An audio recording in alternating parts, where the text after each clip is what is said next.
All right, I call the May 13th, 2026 Planning Commission meeting to order at 6 p.m. Can I get a roll call?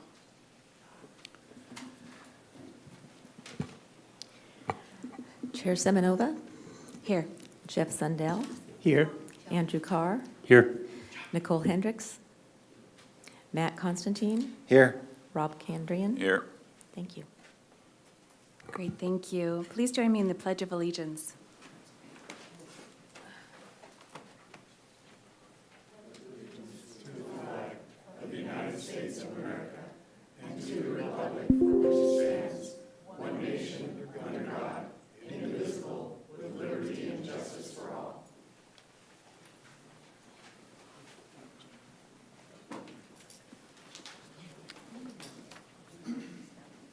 Thank you. And at this time, this is the time that citizens have the opportunity to address the Planning Commission regarding any items that are not already scheduled for a formal public hearing. This includes the opportunity to address any items scheduled for a work session. Therefore, if any member of the audience, either here, City Hall, or via Zoom, would like to speak about any other matter of concern, including any work session item, please raise your hand or send a message to the recorder using the Zoom chat function so that we may hear from you now. If you have not already, please fill out a testimony card and give it to the clerk. Also, please state your name and address for the record, or state that your address is provided on the testimony card. We have a lively audience. This is, I think, the first time I've seen this many people here, which is exciting. Please do limit your comments to no more than 3 minutes. And I have some cards here. Mr. George Dunn.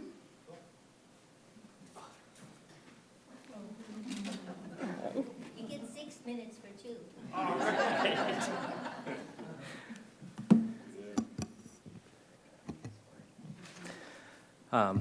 Hi there, my name's George. This is Winston.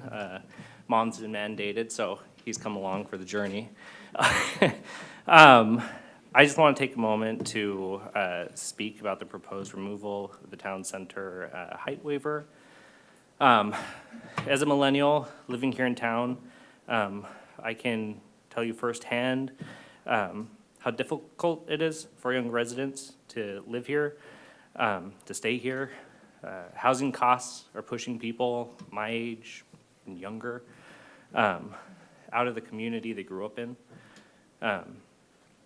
Meanwhile, most of the conversations I hear around this waiver revolves around the fear of turning into Portland, of building heights, fear of change, a fear of losing our culture, as if box stores and empty parking lots are where we derive our culture from instead of the people that reside here. That fear, I feel like, distracts us from any of the real issues that are facing us as a community. That is, our community is aging, our workforce is shrinking, and the people we rely on to keep this community vibrant no longer can live here.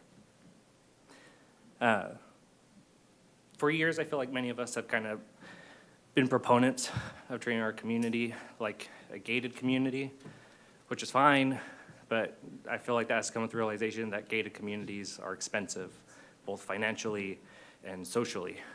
If we want Wilsonville to remain strong, we need housing for young workers, for young families, and even the aging parents they care for. Me and my wife currently have to drive more than an hour to help provide for the healthcare transportation for her parents. And I can't tell you how nice it would be to be able to have them reside here in town, but we can't afford that. Anyways, that's why I'm asking you not to eliminate the height waiver. The waiver isn't a blank check. Any project will still have to go through community review, and this is a 40-year plan. We're making decisions that will shape the options available to people who aren't even born yet. By the time this plan is done, he'll be a 40-something-year-old, man who's possibly spent a whole term on a planning commission.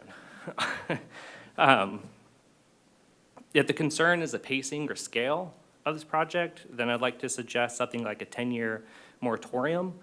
That way we can put a pause on it for 10 years and then allow the future generations to review it again, their needs, where they are, That way everyone has time to breathe, take time into it.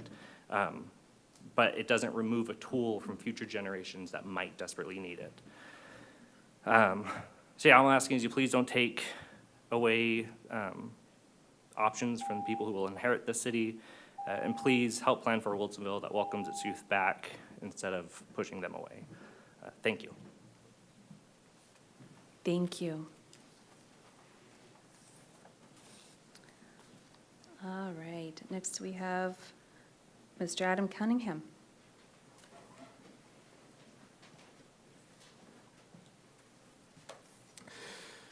Good evening, Planning Commission. My name is Adam Cunningham. I come before you tonight as a citizen of Wilsonville, and my address is on file. I might be the only person crazy enough to have read and reviewed all 1,611 pages of the Town Center outreach, phases 1, 2, and 3. I noticed this outreach was not included in your packet materials. It should have been. Everyone who purports to be a policymaker on Town Center should review these documents in detail, as this is where the community's voice can be found, especially given how many times this award-winning outreach document claims to support the formation of a community-driven plan. I have only 3 minutes to speak, so I've provided a written summary of my observations of that review for the record. I have 36 pages of detailed notes. If anyone's interested in seeing them, you know how to find me. Long story short, in over 1,600 pages of documentation, I could only find 6 references to building heights above 5 stories. The first was from the very first task force meeting in March 2017 when an unidentified participant said, quote, "Development of taller buildings even as tall as 7 or 10 stories was seen as most appropriate along the freeway corridor. How could they have known this before any community feedback had been received?" 2 references in Phase 3 came from Planning Commission meetings in 2017, actually it would be 2018. Neither of these was born of any detectable community input.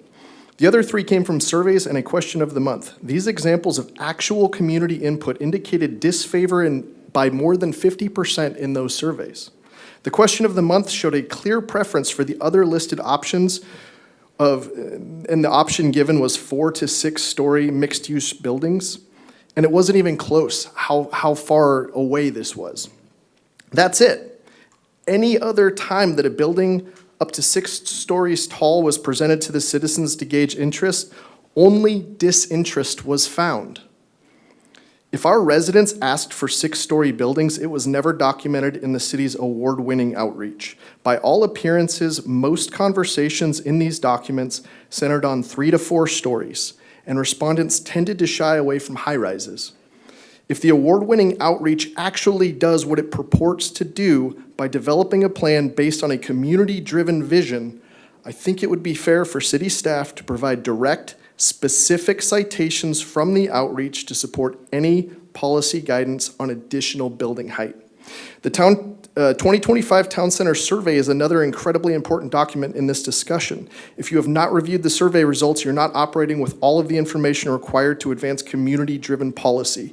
I find question 6 in that document especially useful. It asks what downtowns our residents would like to see Wilsonville emulate. The top 5 answers, accounting for more than half of all responses given, Lake Oswego, West Lynn, Sherwood, McMinnville, and Canby. Have you seen a 6-story building in any of those towns, let alone their downtowns? If our citizens did in fact ask for 6-story buildings, it should be easy to point to specific requests. So please, be curious about these issues and how we got here. Demand answers and accountability. Our citizens deserve it.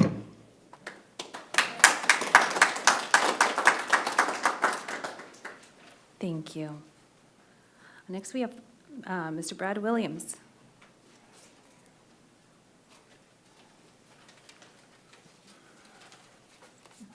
Hi, Brad Williams. My address and contact information is on the card.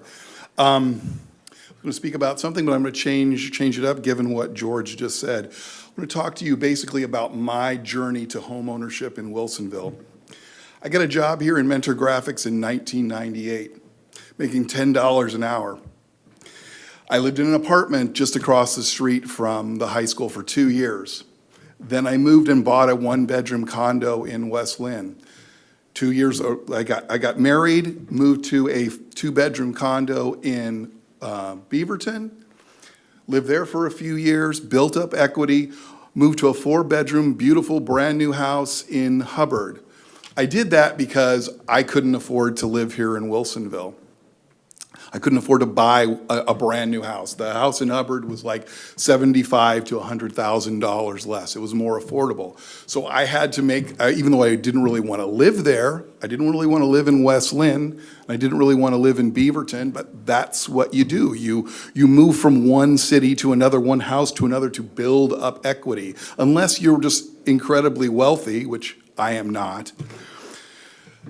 The affordability issue of town center, I don't think it's really addressed in the plan. When you look at the prices of Vuela, which many people online mock, even Vuela, which is supposed to be a low income, an answer to low income housing, is unaffordable. There are apartments that were rented for in Vuela which cost more money than my mortgage, taxes, and insurance combined. So if the height is not going to make it more affordable, the number of units is not going to make it more affordable. People created suburbs because they wanted to get away from high density and overcrowding and the crime that comes with that. It just baffles me that we are going to recreate those issues potentially here in Wilsonville. Yes, Wilsonville is not affordable for everybody, but we have a lot of great things here that are worth making the sacrifice to build equity elsewhere and come back and live here. The drawings that we have seen for the town center plan, all of those drawings were 4-story buildings. When you show somebody a picture of what you're going to build, they expect that's what you're going to build. I don't understand why this project, given all the outreach and feedback, keeps getting bigger. It makes me wonder, who is really driving the town center project? Is it developers and realtors, or is it its citizens? Thank you.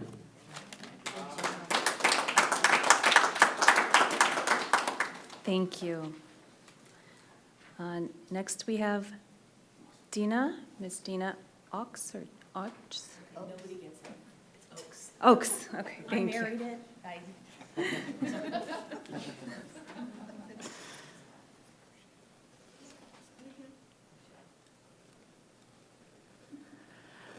Good evening. My name is Dina Oaks, and my address is on the speaker card. Thank you for the opportunity to speak. I grew up here. I raised my family here, and this is my very first Planning Commission meeting. I never thought I'd come to one of these. I naively assumed that input from the community was taken into account. I heard that a city official has said nobody showed up to the Planning Commission meeting. So here I am. To be honest, I don't want to be here. I shouldn't have to be here. But not paying attention and not showing up seem to be common themes thrown out by officials. I really don't want to be here. I'm here because I expect those empowered to listen. In May of 2024, the Urban Renewal Advisory vote for Town Center failed. While it was a vote on the financing option, it would be ridiculous not to take it as a red flag on how people feel about the current Town Center plan. I filled out all the surveys, and I know we were never asked about building heights. The most recent survey by the city clearly showed that housing was at the bottom of priorities. That doesn't mean we shouldn't have housing. It just means it's not the top thing that people want. People stated they wanted something like Lake Oswego, West Lynn, Canby, and other cities. None of those neighboring cities have 5 to 7 story buildings. They have bustling, vibrant communities with ample parking. I recently had dinner in Lake Oswego, and it's charming. They maintained the culture of the city while also adding a lifestyle that fit. The 7-story buildings doesn't honor the community that lives in Wilsonville. Please take a minute and read the most recent survey results.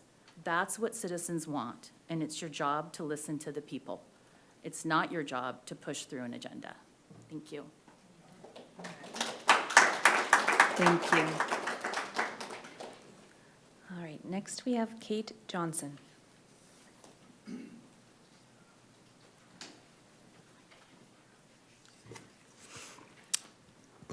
Dear Chair and members of the Planning Commission, my name is on the record here. My name is Kate Johnson, and I'm a member of the Town Center Building Height Waiver Task Force. I'm here today to raise concerns that none of what I mentioned today was raised during the task force meetings.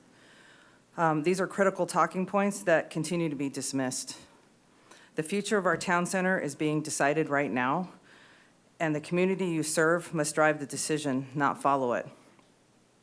These are permanent decisions that will reshape the character of Wilsonville for generations. Those most affected deserve more than courtesy consultations, especially when we're living in affordable housing crisis times. Where's the connection? The city is moving too rapidly towards granting developers broad flexibility to construct 6- and 7-story apartment buildings in our town center. Backed by public funding is the single funding mechanism. These are not minor administrative adjustments. We are asking you to slow down and get it right. The Town Center Building Height Waiver Task Force, the very body charged with guiding this process, has serious structural problems that undermine its legitimacy. Let me begin by saying that the task force's makeup does not represent our community. 2 members are not Wilsonville residents. Town Center business owners were largely absent from the table. Why? Community outreach conducted last fall produced clear feedback that was not included. Why? That feedback does not appear to be driving the task force's work. It's not transparent. Key materials and links have been difficult to access or appear to downplay what residents actually said. The outcome is predetermined. Every option presented to the task force assumes height waivers will continue. Eliminating them was never offered as a choice. Why? The questions being asked don't reflect the community concerns. Small group discussions have steered away from the issues residents care most about. I even had one development review board member from my small group discussions deliberate, literally, well, we have to consider what would appeal to the developers, unquote. Most tellingly, at the very first task force meeting, the city's planning director framed the town center plan as an urbanization of Wilsonville, but never defined the term. What does the urbanization of Wilsonville actually mean with respect to waivers? That framing alone should give every Wilsonville citizen's pause and every commissioner reason to ask hard questions. We are not asking you to stop development. We are asking you to demand a process that is fair, transparent, and genuinely accountable to Wilsonville citizens. Require that the task force reflects our full community. Require that citizen feedback be meaningfully incorporated. Require that all options, including the elimination of height waivers, be placed on the table. The window to act is now. We urge you to use your authority to ensure Wilsonville's future is shaped by its residents, not decided for them. Thank you. Thank you. Next, we have Doris Wheeler.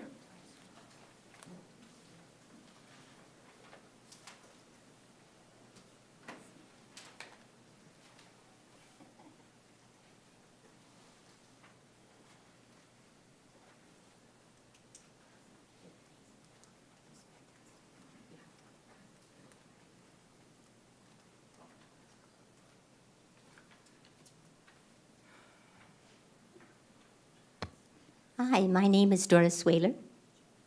No, I don't want to sit. Thanks. Thanks, Miranda. So good evening. My information is on file. I've lived here forever, at least 60 years. So I've been to hundreds of city meetings, including planning commission meetings, especially the early ones. So in 2018-19, I served on the original Town Center Task Force. The recommendation was for buildings as high as 4 stories. Somewhere between then and now, 4 stories has morphed into 5 stories. Proof of that is the 5-story apartment building that will be built on the Sherry side. Now you are considering 7 stories. Key takeaways from the Town Center Public Engagement Update included this quote: In reviewing images about potential town center development, some participants provided critical feedback about the height and design of the buildings, finding them too tall, too modern, and too much like a big city. Also, participants were concerned about the amount of housing, traffic, and loss of our small town feel, as well as concerned that crime is greater in high-density developments. Let's examine what 5-story buildings versus 7-story buildings would look like in town center. Vuela is a 5-story building with 4 stories of apartments. That's 30 apartments per floor. The council's current projection is 2,400 living units in town center. Let's imagine that visual now. 25-story apartment buildings. Yes, 20. Now, if you allow waivers for 2 more stories, that could accommodate 3,600 living units. And that's if you kept to 20 buildings. If you allowed a waiver for each living floor, then in 20 buildings, you could increase the density to 4,800 living units. Of course, if you allowed a waiver for each floor and simply increase the number of units per floor, you could even cram in more. This is not what Wilsonville citizens want to see. If the town center plan is to have any hope of receiving approval from the public, you will not give waivers for additional floors. Also, you might keep in mind that housing was the least desired attribute in the town center plan. Our community wants a redo of town center. They really do, and they want one they can support. Adding height waivers is like putting a nail in the coffin. Thank you. Thank you. Next is Ned Walls.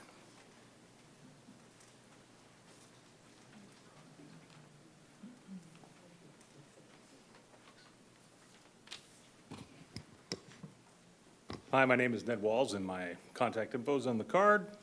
I concur with everything Adam said, and I have a few things to say myself. I've lived in Wilsonville for over 29 years. I've coached youth football and high school football in this community for 27 years. I've spent decades getting to know Wilsonville families and residents. One thing I keep coming back to is the question, where is the evidence that residents want buildings as tall as 5 stories or more throughout town center? The city's own outreach findings show that residents value Wilsonville's small-town feel, safety, natural settings, sense of community. Residents also express concerns about increased density and buildings that feel too much like a big city. I have talked with many people over the years. I have yet to hear anyone ask for the kind of dramatic change to Wilsonville's character.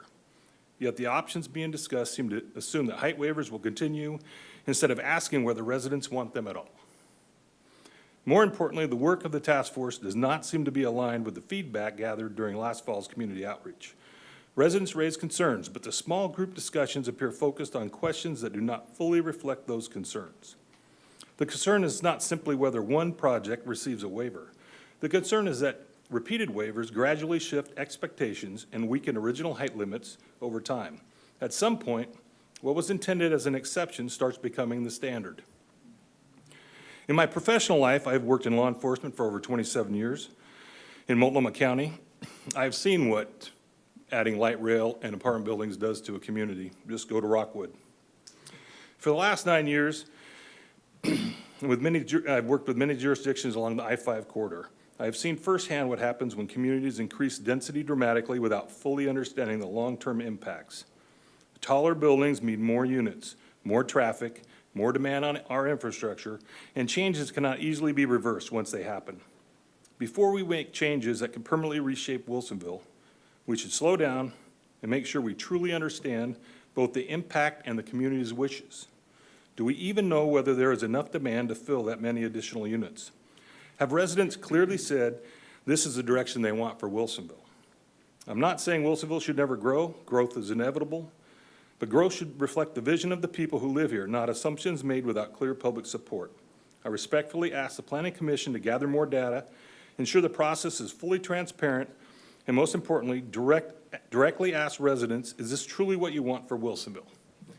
Thank you. Thank you for your time. Thank you. right, next we have Elizabeth Peters.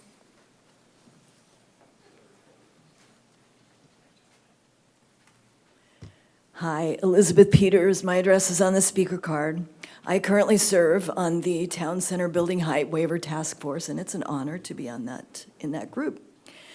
Last fall, the city asked residents what they wanted in a town center. The process included focus groups and a survey completed by 555 people, which is really good for Wilsonville. The outreach was conducted by professional consultants hired by the city. The feedback was clear. Residents support local restaurants, retail, parks, and gathering spaces. Most of all, as you've heard others say here, they value Wilsonville's small town character. The survey also showed clear concerns about density. Increased density ranked as the top concern. Housing variety and affordable housing ranked near the bottom as reasons to support the plan. I also reviewed some of the earlier town center outreach processes, and I couldn't find any evidence that residents were ever directly asked whether developers should be allowed to exceed the original building height limits in the development code. That is concerning. The city asked residents what they wanted. Residents answered clearly they want a town center that fits Wilsonville's character. They do not want substantially taller buildings and increased density. Voters also rejected the town center plan in 2024, and that outcome should matter. If the city moves forward without reflecting community priorities, we risk another rejection in the future. For these reasons, I do not support continued building height waivers for developers. Height waivers should be removed from the Town Center Development Code. Thank you very much. Thank you. All right, next we have Justin Diaz.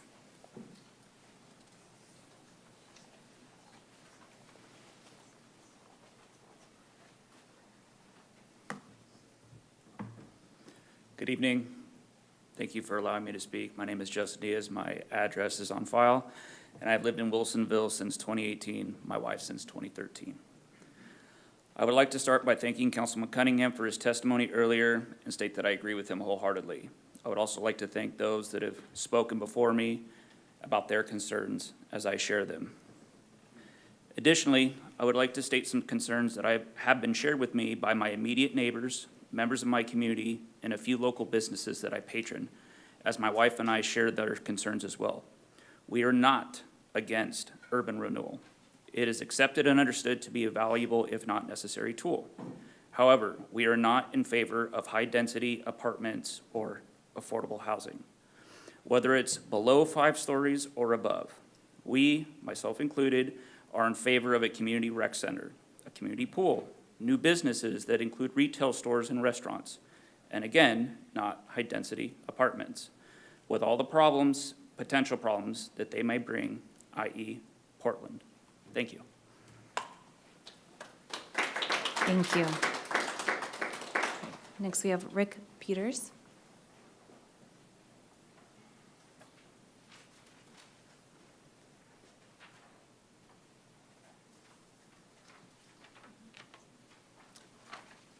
Good evening.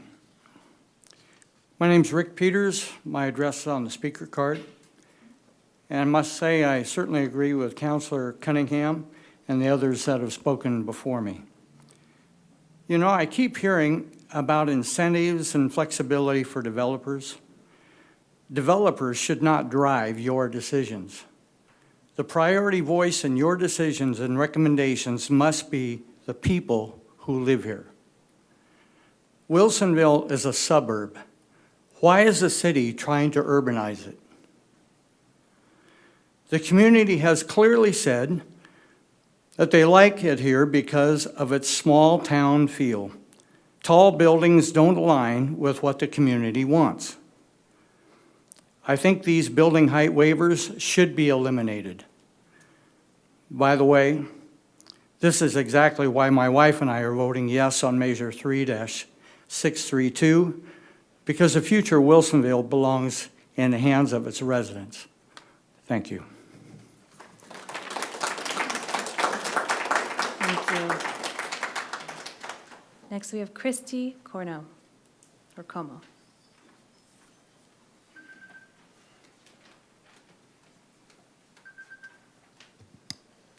Good evening. My name's Christy Corno, and my address is on the card. And what I want to tell you guys tonight is kind of tell you a little bit of my experience and an opinion I have. I purchased my first home, or townhouse, in Wilsonville, and it was 6 years ago. So I live in a 3-story townhouse, and what I love the most about it is my front porch that I sit on. Ask my friends or family. I talk about my front porch all the time, and I have a little back deck to sit on as well. So I have to tell you my opinion of that new building, Vuela, I think it's called. I can't stand it. The design, I don't like it, because it looks, it's too tall, it's 5 stories, and when I drive past it, I think, where do they sit? Where do they sit outside? Mental illness is a big priority for our county, and it's always been something I find I take seriously, and it's really important, and I think being outside and being able to sit outside on your own property is important. And I just feel bad for the people living there, and that they can't do that. They don't have a deck. I just feel like they look to me trapped inside that building. And I don't know if planning has much say in building design, but if I picture a lot of those buildings in town center, it would just kind of make me sad.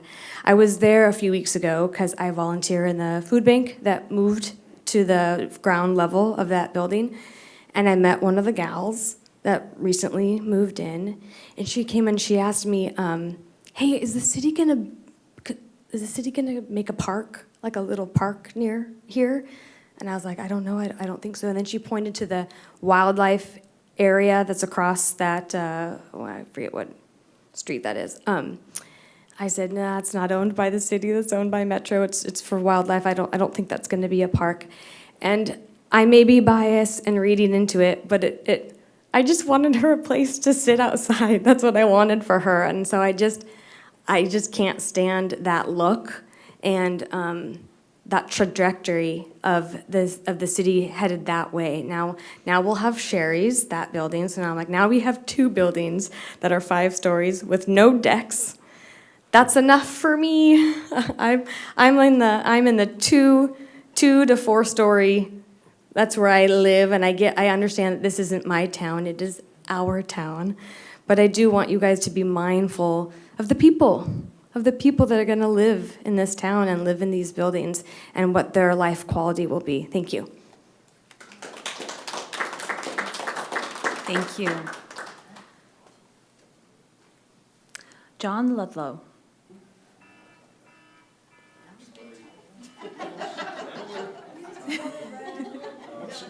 Ominous. Hello, John Ludlow. I think you have all my contact information. I've lived here, Doris is longer. I've been here for 50 years, though, and one of the things that happened was, first of all, when Wilsonville was formed, a group outside the city, we called them the Lavender Hill Mob, to the west, specifically, Edmondson Road, Ladd Hill area, they did not want this place to urbanize. They did not want Wilsonville to become a city, and they fought it. I became real involved in the early 70s with the original Planning Commission, and what came before them was the outrageousness of proposing 4-story buildings, 2 of them. They still exist. It's the AGC Center and Holiday Inn, and it was very controversial. The Planning Commission really got beat up by these same Lavender Hill Mob people and others who didn't want growth. They fought Tektronix when it came in because they said this will be the beginning of the end. That tech came, and then people wanted to build 4-story buildings. There wasn't much up there at that time. So they got built, but kind of people kind of swore at that time there will never be anything higher than 4 stories here, and there should not be, they claimed. And remember, these were for commercial use, never consideration about elevators and balcony, no balconies, your place you reside. This was different. This was commercial. So beyond that planning commission coming up with the idea that we didn't want to look like Beaverton, and gosh, really? Because we do look like Beaverton. They said 4 stories was enough, and it always has been until this new wave came up. I guess it's Portland Metropolitan Association of Realtors pushing to have more urbanization, they call it, undefined, just urbanization, which means to them, and metro density. We are already exceeding the 50% line between residences and apartments, well exceeded that. We've done enough for metro and all the people who want to stack and pack, but 4 stories should be the limit. Thank you for your time. Thank you. Dwight Sims.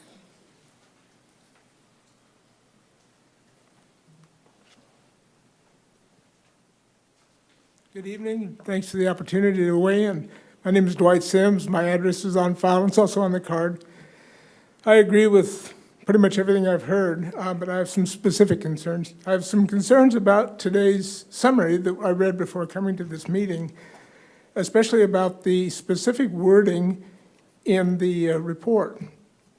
I think we all know that word choice can make a big difference in our perceptions and our feelings, as in the old joke, horses sweat, men perspire, but women glow. Words mean things. Let's see how that works out in today's report, which has 515 pages, 8 of which are devoted to the building heights waiver issue. I'll be quoting excerpts from page 452 if you'd like to follow along. Here's the first example, quote, "At its second meeting on April 21, 2026, the task force reviewed drafts of different options for revising the waiver provision." Note the language, options for revising the waiver provision, not options like, should there be any waivers at all? Or are building heights of 4 to 5 stories compatible, as others have said, with Wilsonville's small town character? The effect of this word choice is to rule out, right at the start, the broader question of what kind of buildings town center should have in the first place. If, quote, revisions to building height waivers is the starting point, the only way to go is up, literally. To be fair, today's report does contain the following. Quote, "The group also discussed an option 5 of not allowing any building height waiver, but the challenge of having one building, Sherry's, already approved for the additional story makes it difficult to have that building as a, quote, unicorn in town center. So to avoid the, quote, challenge, is the only option to build all of them 5 stories tall or even taller? If that's the case, I would like to point out, as others have, that Vuela has already been built to 5 stories, and it's not even in town center. Is the ultimate plan to eventually put 5-story buildings all over Wilsonville?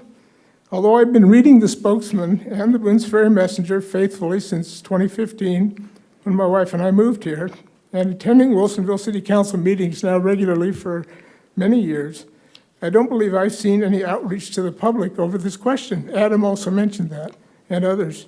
Is it possible that the voters' rejection of urban renewal funding for the 2019 version of the plan was, at least in part, a reaction to the idea of having 4,000 plus housing units in town center with buildings just 4 stories tall? It seems unlikely that adding more stories will increase voter support for any revised plan. I hope to hear soon from the city that the idea of taller buildings anywhere in Wilsonville will not be on the table for consideration. Thanks for your time. Thank you. Valerie Boucher? Boucher. Boucher.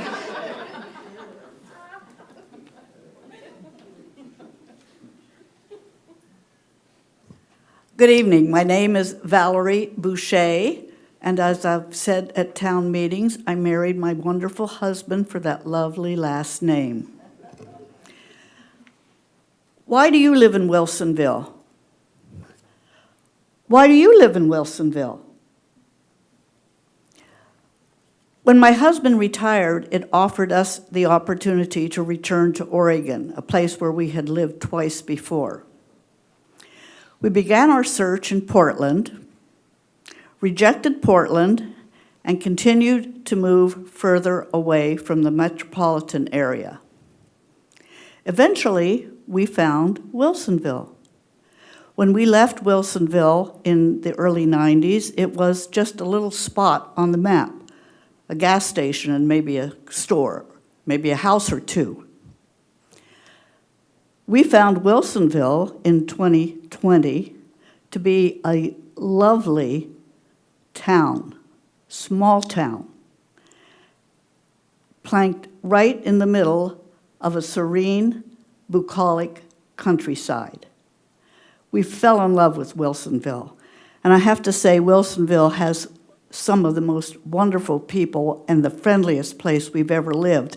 And by the way, Brad, we built equity too, but not in the local area.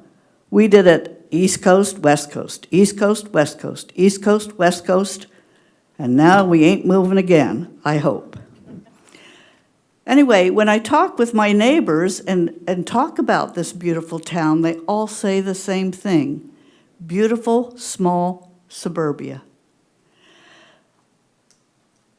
I became aware not too long ago that the town center had a plan of putting 1,600 living units above retail in the downtown area. And then that was resurfaced again, the plan, but numbers had morphed into over 4,000. I thought, wow, what's happened? Was there an orgy that these numbers magically multiplied? You know, it's kind of like dust in your house. You clean it one day, next day it breeds overnight, and the next day it's there again. In addition to these 4,000 plus units, we then learned that there could be waivers to the height. I've heard tonight 6, 7 stories. In my mind's eye, I am picturing a citadel in the middle of our town center. The only thing that would be missing is a moat. If people want urban living, there's Eugene, 100 miles south, or even closer, 20 miles, Portland. In closing, thank you for letting me speak. Let Portland be Portland and Wilsonville be Wilsonville. Thank you. Thank you. Eric Winters. He had a family emergency and he'll be back. Okay, thank you. I hope I say this right. Kristen Roche. You're making it fancier than it is. Okay. It's actually just Roach. Roach. I tried to get my husband to change. I didn't prepare anything formal. My name's Kristen Roach. I'm on my contact info's on the card. I was pulling out of the driveway tonight, and I had a neighbor ask, "Where are you headed?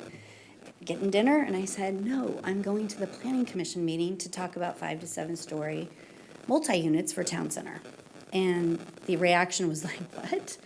And so I would ask each of you, I know a lot of no signs for 362 are in most of your yards. But I would ask most of you, I know Rob, you live in Canyon Creek, Andrew, Carriage Oaks, and the rest of you, Villebois. Have you spoken to your immediate neighbors and asked them, what do you think about 5 to 7 stories? Because I know what my neighbors in Wilsonville Meadows would say. They'd be appalled. And that's why I'm here tonight. I'm the HOA president of Wilsonville Meadows, which is 300 homes there. So I'm speaking on behalf of the majority of our neighborhood, which is about a third retired original homeowners from 1990. A couple of years ago, I think it was Adam Cunningham who uncovered the feasibility study. And what was disappointing about that was that it was not listed on the City of Wilsonville website with all the other dozens of PDFs, talking about the award-winning community outreach. It was hidden. Why wouldn't you list the document that's most important to funding what you want to do in Town Center on the Town Center City website with all the other PDFs? So that was a red flag to me. It's still not listed there, by the way. Google it while you're waiting. So I asked 4 questions of Kim to find out. I said, the first thing was, were residents ever asked density levels? Were they allowed to rank amenities? What was the reaction to a new urbanism model? And the fourth was, what other surveys were there besides the streetscape one, which had 68 responses? I got an invoice back for $2,308 to answer those basic questions. I'm not kidding, I will forward it to you. Fast forward to April of 2026, I was observer of the task force. You would think with the advisory vote failing, it would be a 50-50. You'd have 50% people critical of the town center plan and half of them were supportive. No, the deck was stacked like it has been. 8 people that were, let's go 7 stories, and then 2, Liz and Kate. And I heard, as an observer to both, the April 15th and the April 23rd, I heard no discussions about the focus groups, and I was one of the participants of the focus group last fall. No one talked about what the residents had indicated in the focus groups or on the surveys. And in those focus groups, not one person talked about more than 4 stories. Last thing I want to close with, there was more, but the renderings that were shown to the public on Town Center, if you look back at all of the renderings, not a single building in the renderings that were supplied by city planners showed more than 4 stories. That's not right. That's not right, and we're having a discussion here tonight about 5 to 7. I think there needs to be more transparency and honesty with our public. That's been missing for a long while. I have other things to say, but I'm hoping for an option 5, because option 1, 2, and 3, and 4 don't cut it for the majority of the public. Thank you. Thank you. All right. Bob Milano.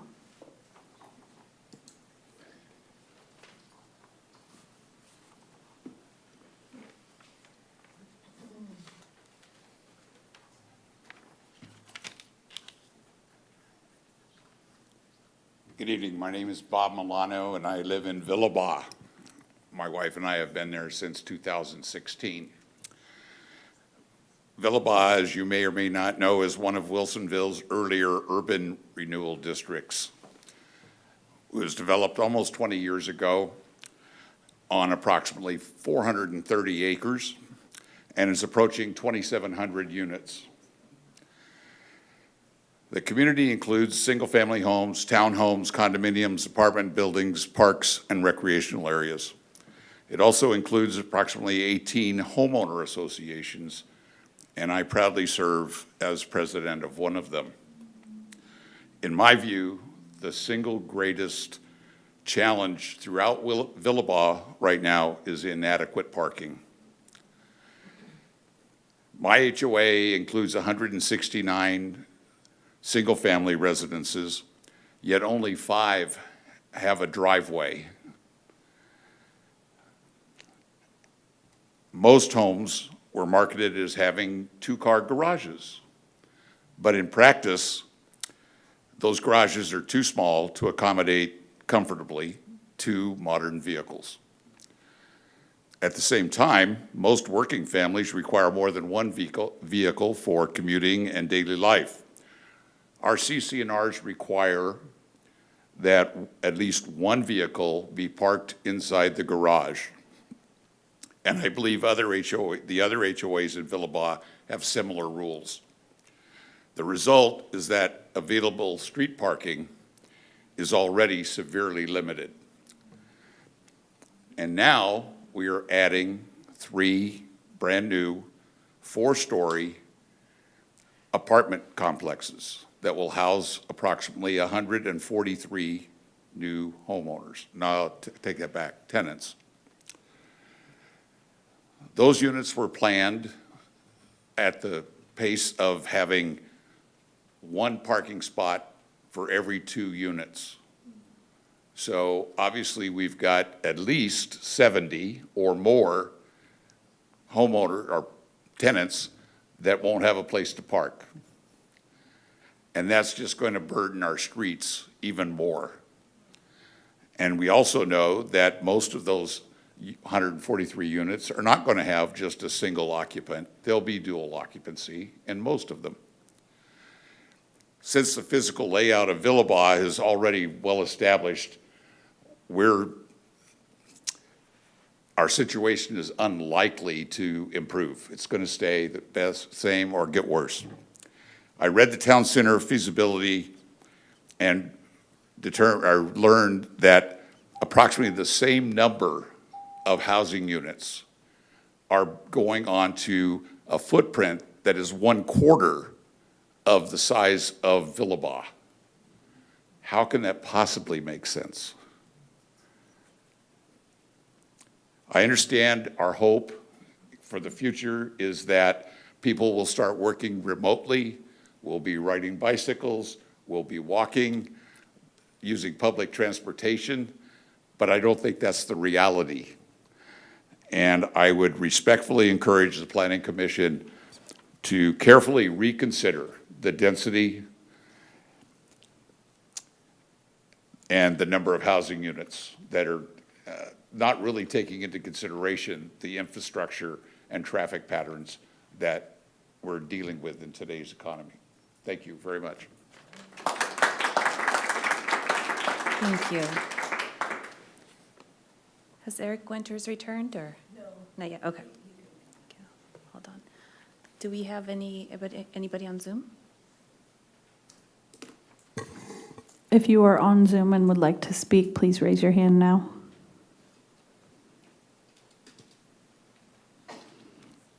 I do not have any hands raised. Okay, thank you. That concludes all of our public comment cards. I appreciate everybody stepping up and coming today, even if you didn't want to. Thank you. All right. The next item on the agenda that we have is the administrative matters, is the consideration of the March 30th and April 8th, 2026 Planning Commission meeting minutes. Are there any corrections that anybody sees needed to those meeting minutes? No. Okay. All right. No corrections. The minutes are approved as distributed. And next, we'll move into our public hearing. I call to order the public hearing regarding resolution number LP 26-0002. It's the resolution of the City of Wilsonville Planning Commission recommending City Council adoption of the Housing Statutory Compliance Project, Part 1 Development Code Amendments at 6:54 p.m. Have all the commissioners familiarized themselves with the application? Yes. Yes. Great. At this time, I call for city staff to present the staff report, including staff's proposed recommendations, along with the applicable review and approval criteria. Will the city staff please present their report and recommendation? Yes, thank you. Good evening. My name is Kim Reibold, Senior Planner with the City of Wilsonville, and I have with me tonight Heather Austin of 3J Consulting, and we are going to present to you all the proposed development code amendments related to the first part of the Housing Statutory Compliance Project. I would note that in your packet tonight, you have an overview of what the different subject matter is related to the project, as well as an attachment that is substantially the same as what we presented to you at the last work session, with the addition of a table up front that serves as an index to the different amendments and identifies which ones are required by which statute and which ones are more a result of the housing production strategy. So with that, we just want to walk you through what the proposed amendments are, why we are doing them, and have an opportunity for questions or comments. So with that, I will turn it over to Heather. Thank you, Kim. Good evening, members of the commission. Tonight, we just have the public hearing piece. We've been before you for work session, as well as your city council and your development review boards. So we've been able to take the input we've received from those work sessions and compile all of that for this evening's hearing. Tonight, we'd like to ask you to consider the development code amendments that are before you in your packet, to accept any public testimony on the matter, and make a recommendation to your city council who'd make the final decision on this topic. Next slide, please. So I'm going to sort of remind us where we've been, just for the record, to make sure that it's clear that we are working on generally a statutory compliance code update package. There's a few other pieces, but there is real alignment with the city's housing production strategy, Action C in particular, which is in yellow on your screen. Administrative review, and that doesn't tell us a whole lot, but it means reviewing your review processes for how you review residential applications to make sure there's not barriers to having housing production happen. So that lined up really well with the state mandates that are coming through from the housing legislation. So those two pieces of legislation that we're speaking about this evening, Senate Bill 974 and House Bill 4037, have been implemented. They were passed over the last year. Senate Bill 974 in 2025, 437 in 2026. Both are required to be put into place by all cities in Oregon July 1st of 2026. So if the city hasn't updated their development codes in time for that, they apply state law directly. So those are your options with most of the material we're here reviewing this evening. But really, the code updates do try to balance the statutory requirements with the customer service friendly process that Wilsonville has had to date. I know with 2 development review boards and with easy access to staff, it has been a very, housing development, friendly city. So that will continue.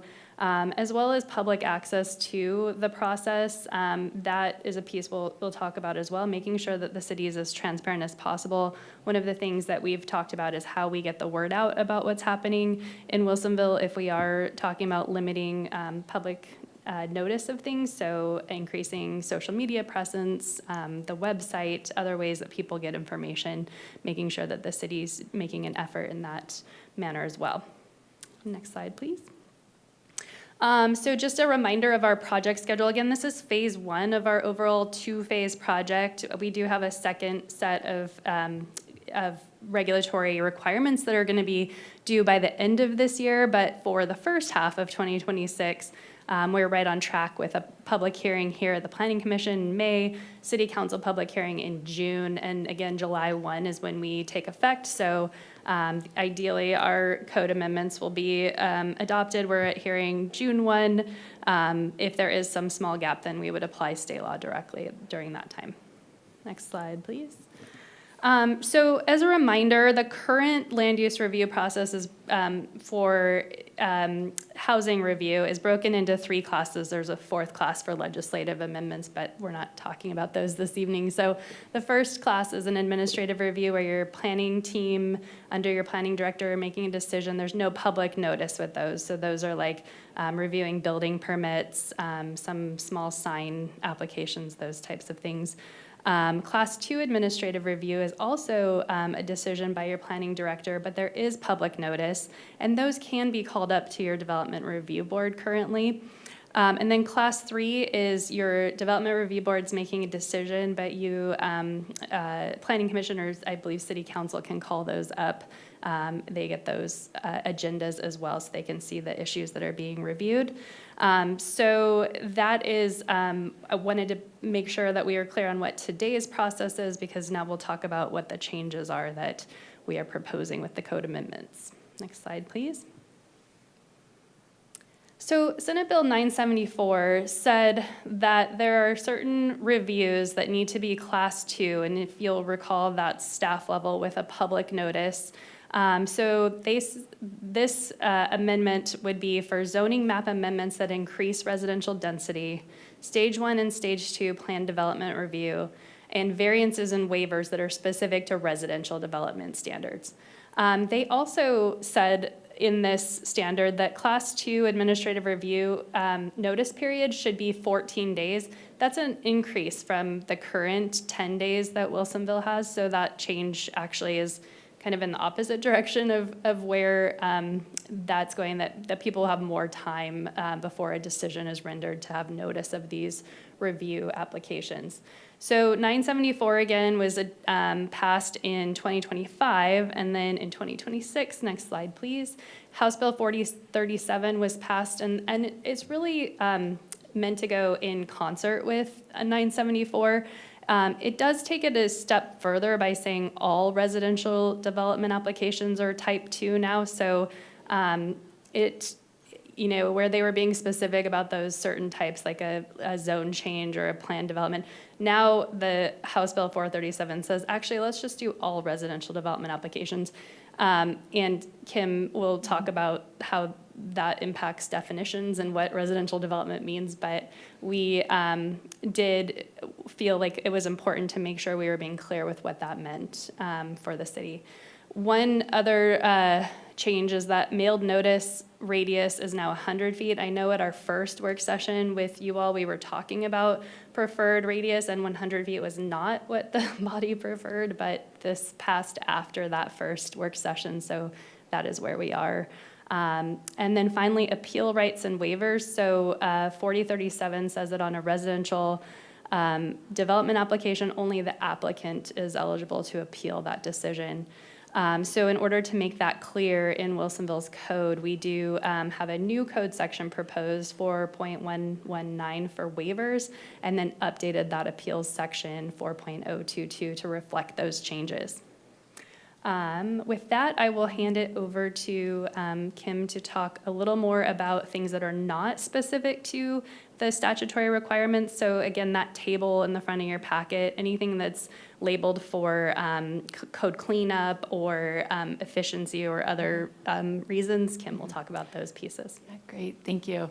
I do want to mention too that the appeal rights, it is specific to clear and objective standards, so hence the reason for breaking out the waiver process. So as you go into your next work session item, keep that in mind. You know, the waiver is really asking for something that is outside of what is defined as a clear and objective standard in the code. And so that is where we will see a difference in what can and cannot be appealed. I would also note too, just for your information and for the information of anybody in the audience, we've had some discussion about that mailed radius notice. The city does do other methods of notification. They're not necessarily specifically statutorily required or put in our development code, which is why they're not a part of this package. But right now, and Let's Talk Wilsonville, we do have a very short one-question survey up to try to get a sense of where people go to find out information so that we can figure out, in addition to the tools we currently use now, which ones we might want to consider focusing our efforts on in the future, just to keep the community aware. So with that, guided by the Housing Production Strategy, Action C, and sort of that project principle of wanting to keep a customer service friendly process that was clear and easily administered, given that we typically do package most of our residential development applications together into one piece. We looked at other elements that were not affected by the statutory requirements. So one key element is the annexation application. So this is bringing in land that is within the city's UGB, but is not currently within the city boundary. To help keep everything tracking together, knowing that there would no longer be a DRB hearing for the rest of the land use applications, the proposed development code amendments would take the example of the Coffee Creek industrial design overlay district, which allows for an annexation hearing directly to council prior to, or, you know, alongside the other applications. We would use the same process for annexation requirement or requests here to help keep things moving along and tracking smoothly, and you know, really just be able to process everything in a consistent manner. And that was based on feedback that we got from you all and from the city council on that process. Next, the development code amendments look at other modifications that the Class 2 process allows for existing site plans that have been approved and existing development. Right now, the square footage threshold for modifications that can be approved in the Class 2 process is pretty narrow. It's 1,250 square feet. And so the proposed development code amendments, based on the feedback we got from the Planning Commission and City Council, will increase up to 10,000 square feet for existing buildings and/or buildings that have been approved via the applicable development review process. But this does maintain the 25% limitation of building or site area. So the actual threshold will vary depending on the size of the current development. Other updates that are included in this code package include a couple of new definitions to kind of, for ease of reference throughout the code, be able to specify what residential development is and therefore what qualifies under this process, as well as making some changes to where the DRB is referred to throughout the code and instead use the term review authority to distinguish between residential and non-residential development and who the decision maker is. We've made some edits to the site design review section of the code to pretty much apply existing practice, which is, you know, we have to be using clear and objective standards to evaluate residential development. And there's some very subjective language in that section. So we've made amendments that tie back to the clear and objective standards that relate to those topic areas. And so that is pretty much a confirmation of our current process put into code. Lastly, we've done some cleanup with the code's review timelines and processes. This includes adding an expiration date to our pre-application meetings. It does become challenging when there is a lag between that pre-application and when an application comes in, and knowing that the code does change every so often, we want to be able to provide good service and current information. We've removed conflicting language about timelines throughout the code. There were several places where review timelines weren't consistent with the state statute of 120 days, and so we removed anywhere there were conflicts, and then refined other application review procedures just to reflect current process and practice with doing things like online permit review and whatnot. And the last piece that I want to bring back to you all, this is not in the code package in front of you tonight because it's actually amendments to areas outside of the development code, but we wanted to report back since you provided us input here. One of the things that we will be doing with this project is moving forward with a development review board that is a single panel of 7 members. This is in recognition of the fact that the amount, the types of eligible applications for DRB review will shrink. And so we do anticipate that will impact on the volume, have an impact on the volume of eligible applications to go to the DRB. That being said, there was some feedback throughout the process that we wanted to maintain responsiveness and flexibility. So we're moving to this model, planning on 1 meeting a month with the option to add meetings as needed to be able to respond to statutory timelines. I would note that this update will not take place until January 2027, so that the current development review board structure that the city has can continue to be used for the rest of the year, and that members do not end up in a state of flux in the middle of a year and end in the middle of a term. And based on the feedback we got with the development review board members, as we had meetings with them, they felt like being on the Development Review Board was a positive way to give back to the community. And given the number of canceled meetings that we've experienced over the past couple of years, they were finding that they, kind of took away from their feelings of preparedness and contributing. And so we are hopeful that with a single panel potentially meeting more consistently, that we will address that issue. And so in terms of public comment on this hearing item, we have not received anything in writing to date.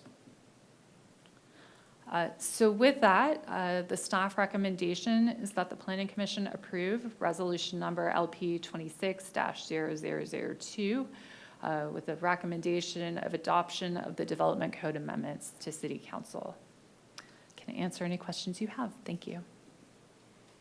Thank you. Does the commission have any questions? I have one question. So you said that if we don't get this done, then the state sets the rules. How much do the state's rules differ from what is proposed here? Our recommended proposed changes comply fully with the state statute. But I mean, are ours more restrictive? Are they more permissive? Because I feel like the state, if they say you have to have X, and we're like, cool, we'll have X and Y, and they're like, well, we're fine with that. But if we just, I'm just kind of wondering what the difference is between what the state would make us have versus what we get to voluntarily create. Yeah, and that table in the front of your packet, anywhere where it says HB 4037 or SB 974, those are straight state statute requirements, and then the other pieces are not necessarily straight out of the state statute. So, for example, the threshold for your modifications being changed is not related to the statutory. It's related to being able to have more flexibility in design review for non-residential in addition to right now. And then the annexations are more related to your HPS action item C to make sure that we're doing that in a thoughtful manner, sending those to City Council like your Coffee Creek. That annexation is not being spoken about in any of the statutory requirements. So yeah. Yeah, and I would say, these are changes that we are allowed to make currently in state statute. The difference being historically, Wilsonville's development process has relied on a model of holding public hearings for new development and has been pretty, limited as to what can be approved administratively. So the changes are required because that model will no longer work with what the statutory requirements are. So we tried to do so that the optional changes are, changes that we're making to kind of help everything run more smoothly.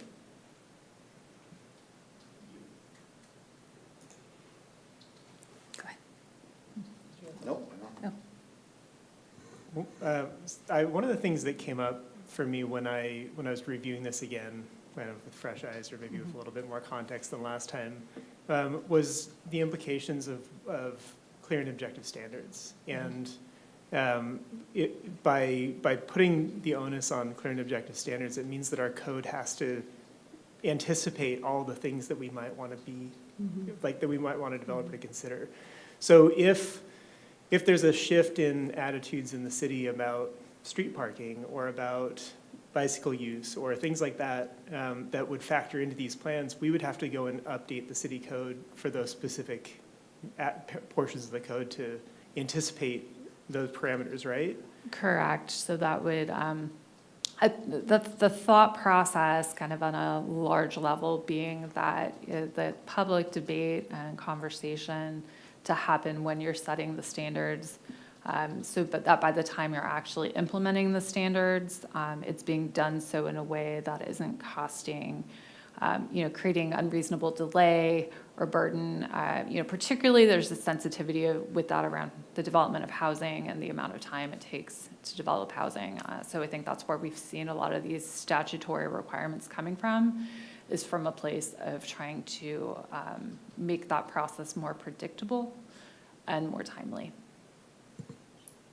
Thank you. So the follow-up question that then is, how do we write our city code in a way that allows for a certain amount of variety and maybe still encourages high-quality architectural kind of design without kind of boxing developers into a really narrow definition of what's an acceptable outcome.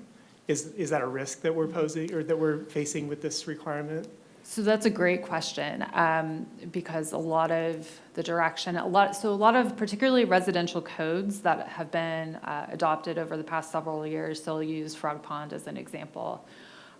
There's been a lot of thought given to what those parameters should be, either guided by the master planning processes that led to that development code, but also there's been a lot of conversation at the state level again about what types of things are design standards that are clear and objective. And so there's been a lot of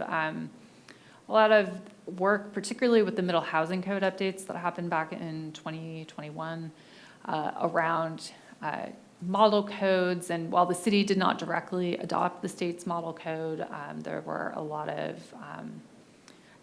cues taken in terms of design that came from that.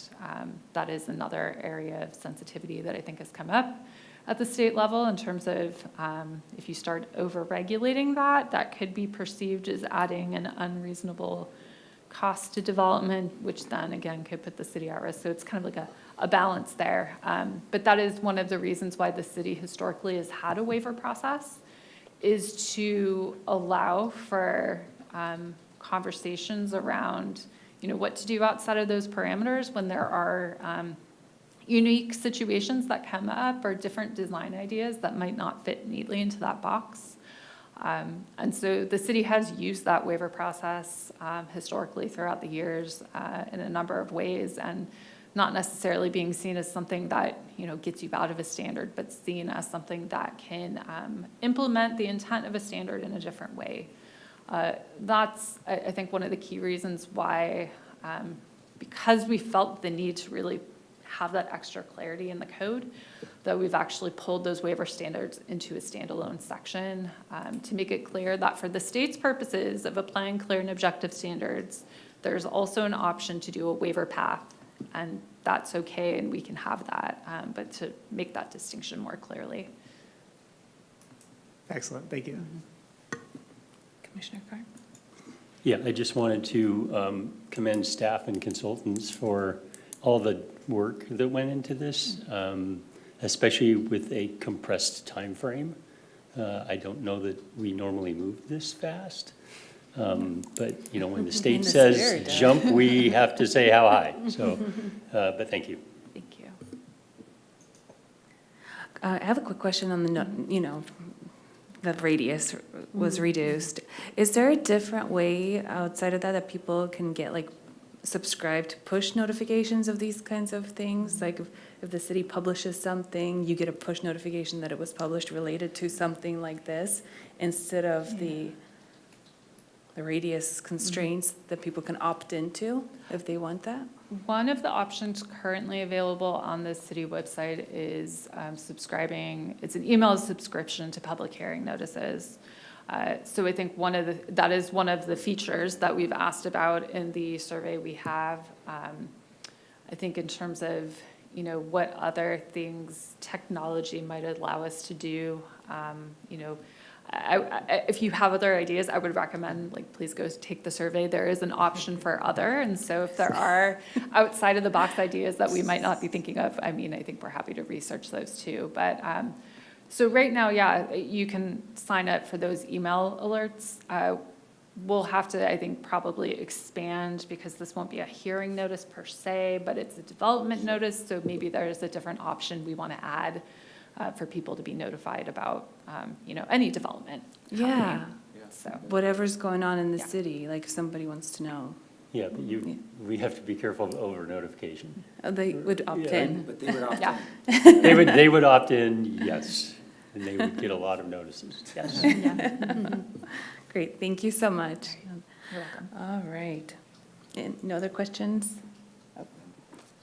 I had one more. This is another one that came to me as I was reviewing the information for the second time. But I wasn't very familiar with how annexations work, or what they are, or the implications of annexation. So I may need some more clarification on what what does it mean for us to annex for residential purposes? I know that the reference in the packet, in this presentation, you mentioned this as well, we're kind of modeling this off of the industrial annexation process. Are residential annexations different? Are there different things that we tend to do in residential annexations?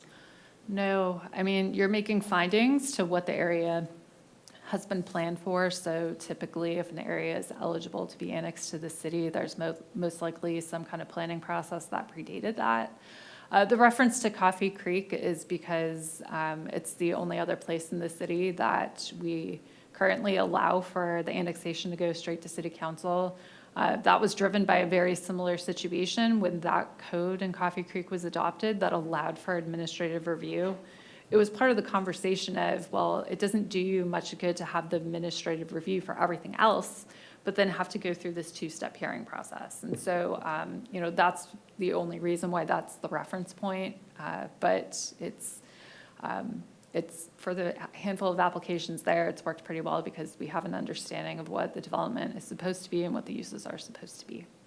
And that only applies if there is like an established plan for the area, is that right? Correct. I think that is how we worded it, consistency with an established plan. And So- yes, and anything annexed into the city would be in the urban growth boundary already and would be usually concept planned for the uses that are being proposed. Excellent. So Thank you. there'd already be a process that had gone through. Perfect. Yeah. Great, thank you. The next portion of the public hearing will provide an opportunity for the Planning Commission to hear testimony from audience members. We will take public testimony in the following order. Those present in City Hall. Okay. And those participating remotely via teleconference. If you are online and would like to speak, please raise your hand now. I do not have any hands raised. Okay. Skip that. Okay, we didn't hear from the audience. Okay. What, if any, discussion does any commissioner wish to have amongst us to help, or everybody here, to help ensure that they've gathered all the information they need to make a decision? I note this is different than discussion we will have to deliberate once a motion is made. Discussion at this point should focus on ensuring understanding of the facts presented and clarifying particular points rather than expressing conclusions, which we will do in a few minutes. Do we have any discussion to have? No. I think we've had a lot of discussion on this topic. Okay. Hearing no further discussion, I am prepared to close the hearing.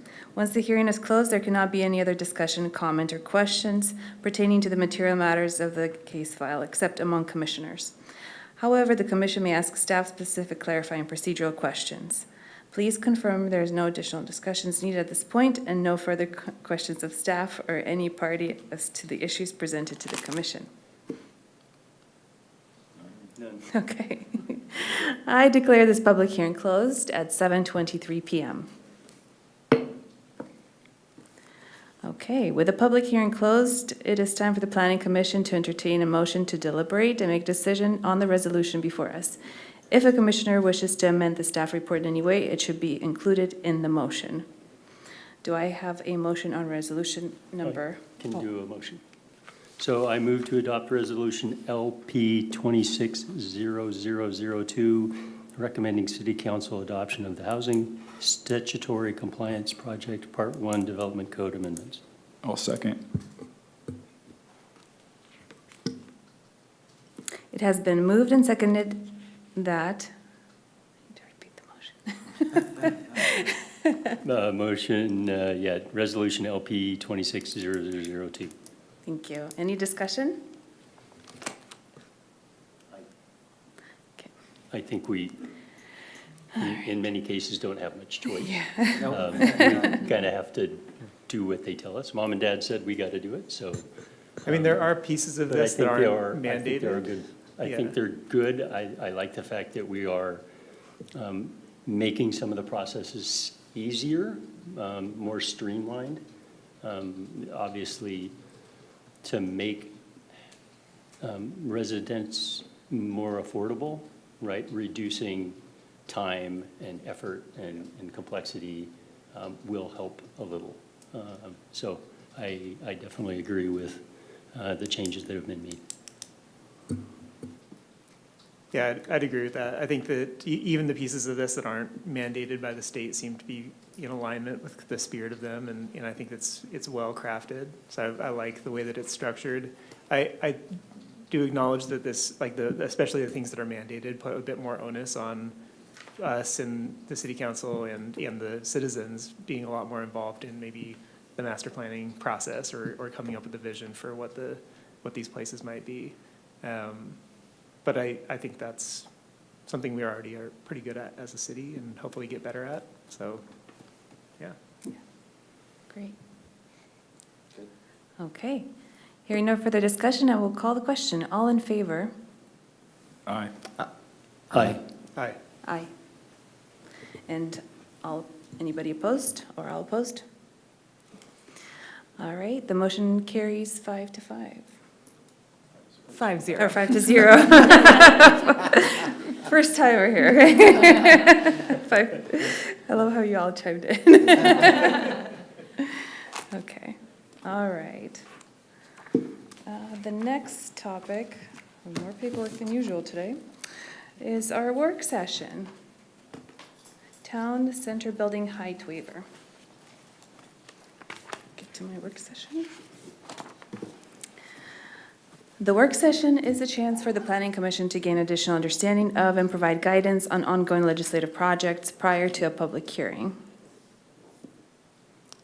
And we already had our public hearing regarding this. Well, this item's new and could be coming before you for a public hearing later. Later, okay, okay, this is different, okay. As a courtesy, the Planning Commission will at this time, as time permits, allow for limited public comment on the topic after the staff have presented their report for the Commission's purpose of continuing to understand the project. However, it should be noted that this is not a public hearing and any participants are encouraged to participate in future public hearings for legal standing purposes. So at this time, I call for the city staff to present information they have prepared for the work session.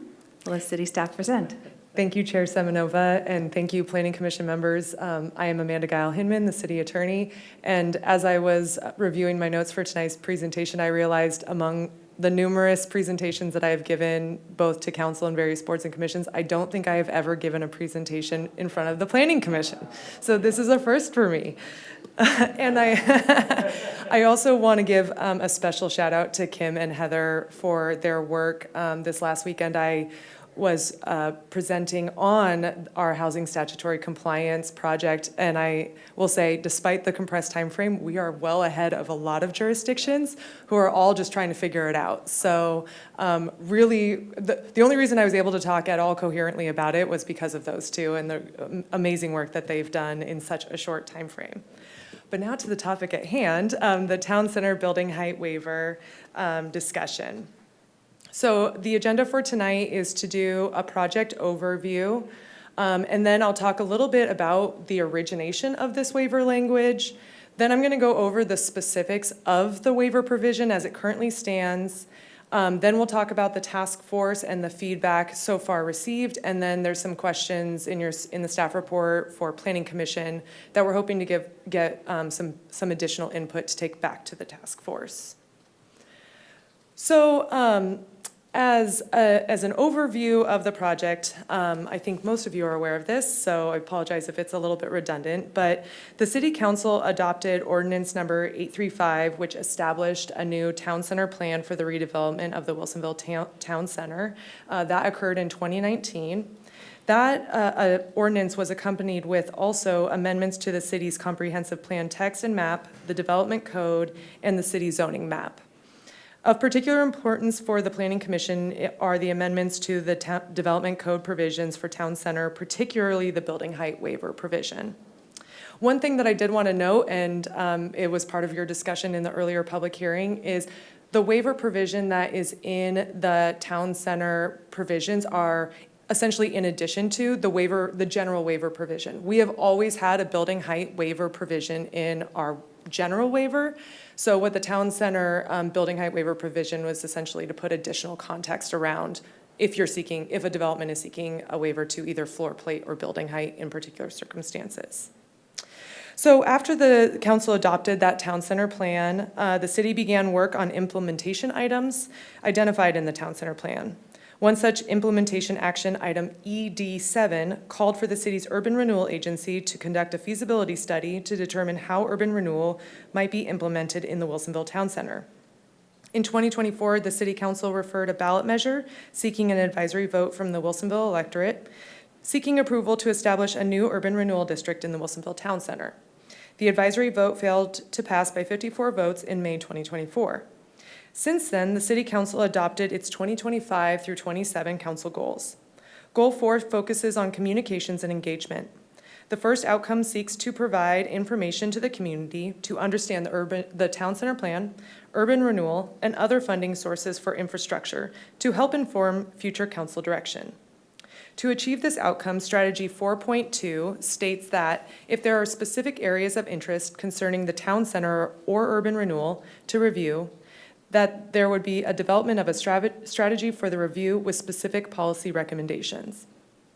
On December 1st, 2025, the City Council heard a presentation from DHM Research, which conducted focus group research regarding the town center, and also CFM advocates regarding the outcomes from a community questionnaire through the city's website, Let's Talk Wilsonville.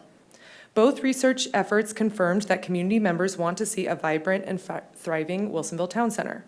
Respondents were most excited about local amenities, particularly increased local businesses, and parks and recreational gathering spaces in the town center. Some of the concerns that were raised included concerns about losing a small town feel and the building height of future development in the town center. This feedback led staff to review the Wilsonville Code governing the town center zone to determine whether any modifications are feasible and compliant with state law to address some concerns expressed by community members. In particular, staff offered an option for council to consider modification to the building height waiver language within the Wilsonville Code that allowed increased building height in the Wilsonville Town Center. The council was supportive of exploring potential revisions to this town center waiver provision and also indicated that it wanted a task force to assist to recommend any revisions to the waiver provision. So the council adopted Resolution 3244, it's in your packet, which directed staff to create a town center building height waiver task force to explore potential updates to the Wilsonville Code provision that contemplates a waiver to building heights in town center. In the next slides, we're going to go over the town center building height waiver language and how that provision came to be. And then we'll review the work of the task force so far in considering potential updates to the waiver provision. And then, like I mentioned, we'll ask the Planning Commission for some feedback to take back to the task force as it prepares to make a recommendation to the Planning Commission regarding the building height waiver language. So to orient you, because it matters for this discussion, is to briefly describe the sub-districts that are contemplated in the Wilsonville Town Center. So while there is an overarching town center zone that encompasses all the areas that you're seeing kind of around, basically adjacent to or within the town center loop, each area is defined by a sub-district, and those sub-districts have different requirements. So the sub-district closest to the freeway, it's CMU, that's for commercial mixed use. It was contemplated to have the tallest buildings closest to the freeway, mainly for things that the Planning Commission and City Council talked about were things like, you have good visual from the freeway with taller buildings, it's further away from the residential area to the east, so put the higher, taller buildings there. Then you have MU, which is mixed use. That's kind of the general general sub-district that covers everywhere else that isn't one of the other provisions. That allows for different types of mixed use that we're going to go over. And then the Main Street District, that was really a huge component of the town center plan and the development code. It's probably some of the area that has some of the most prescriptive language about development to occur there, because the community and the Planning Commission and City Council really wanted to make sure that that Main Street District held true to the vision that's contemplated in the plan. And then finally, NMU is neighborhood mixed use. That's the area closest to the residential neighborhoods right across the street from us. The idea being that basically you're scaling down from closest to the freeway down towards smaller scale as you get to the residential area. So that contemplates more 2 to 3 story townhomes or smaller commercial developments. So keep this map in mind as we talk about the building height waiver. So let's talk about the history of the building height waiver. So where this originally started from was when we have a master planning document, that really sets the vision, the values, the overall map that guides the regulating items, the regulating documents that really implement that plan. So the town center plan is kind of where we start. Things like the development code are an outcome of the plan. They're supposed to be the mechanism to implement that plan vision when development comes into our door. So particularly when the Planning Commission was discussing retail uses, there was a lot of discussion about the size of retail use in town center, particularly looking at the floor plate. So how big is the square footage of the building and the height. So a lot of the discussion around the building height waiver actually more directly focused on the floor plate. The floor plate being, do we limit, where's the sweet spot for retail use? And there was a lot of debate, particularly in 2018 and into 2019 with the Planning Commission and the City Council about, is it 30 to 50,000 square feet? Where do we see retail use going in the future? It was already starting to shrink down with online presence and the cost of operating a brick and mortar store. And so Planning Commission we had a retail expert who assisted the Planning Commission and City Council in that discussion. We brought in examples from around the region to sort of orient what is a 30,000 square foot building versus a 50,000 square foot building. But during that discussion, what also occurred was commissioners were concerned, particularly considering that the Main Street district was going to be pretty prescriptive, that if we were too prescriptive in the other areas, we would be significantly limiting the opportunity for development. And that market really drives what development is going to occur. And if we are too prescriptive, if we're too limiting, then we might not see development occur at all in town center. So that's where this discussion then led to we need to start looking at both floor plate and building height as a combination package to make sure that we're not missing an opportunity for development to occur in town center, as long as it's still consistent with the overall vision of the town center plan. So in your packet, you'll see there are links to all the Planning Commission and City Council meetings where this was discussed. It started out, like I said, initially as a concern about making sure that the code wasn't too prescriptive and limiting the opportunities, and then sort of flushed out into the language that we see. So I think the kind of preeminent meeting, which is also highlighted on that attachment in your packet, is the January 2019 Planning Commission meeting. That's where this chart was provided in a PowerPoint to the Planning Commission. So what they were looking at, like I said, was really around floor plate, not necessarily around building height so much, because that was already kind of flushed out as far, and we'll get to what that ended up being. But the discussion really was around floor plate. So they were looking at different options. So you'll see this discussion of like 30,000 per use versus 30,000 per floor. The idea being, let's say in Main Street district, mixed use district, neighborhood mixed use, I'm using option 1 as an example, is that even if you had a 2-story building, you would be limited in the entire building to 30,000 square feet of that retail use. But in commercial mixed use, you could get 30,000 square feet per floor. So if you had 2 floors, you could get 60,000 square feet total of that use. So that's an option 1, so just so you understand the context of the use versus floor. But you'll see that at the bottom, there's this option X. And the option X talks about that only in mixed use and commercial mixed use, that there could be a consideration for a waiver process to exceed the maximum square footage per floor if additional criteria are met. So that's where we really started talking about this waiver provision, was in that section, or was in that meeting with this item highlighted. So what they ended up settling on was none of these. They called it option 1.5, which was for 30,000 square feet per use for the Main Street district and the neighborhood mixed use, 30,000 square feet per floor for mixed use and commercial mixed use, and to add in option X to allow a waiver to exceed the maximum square footage per floor in in mixed use and commercial mixed use. And for that waiver, an applicant would have to prove that the proposal met the intent of the vision and achieved some of the performance standards through a menu of success indicators.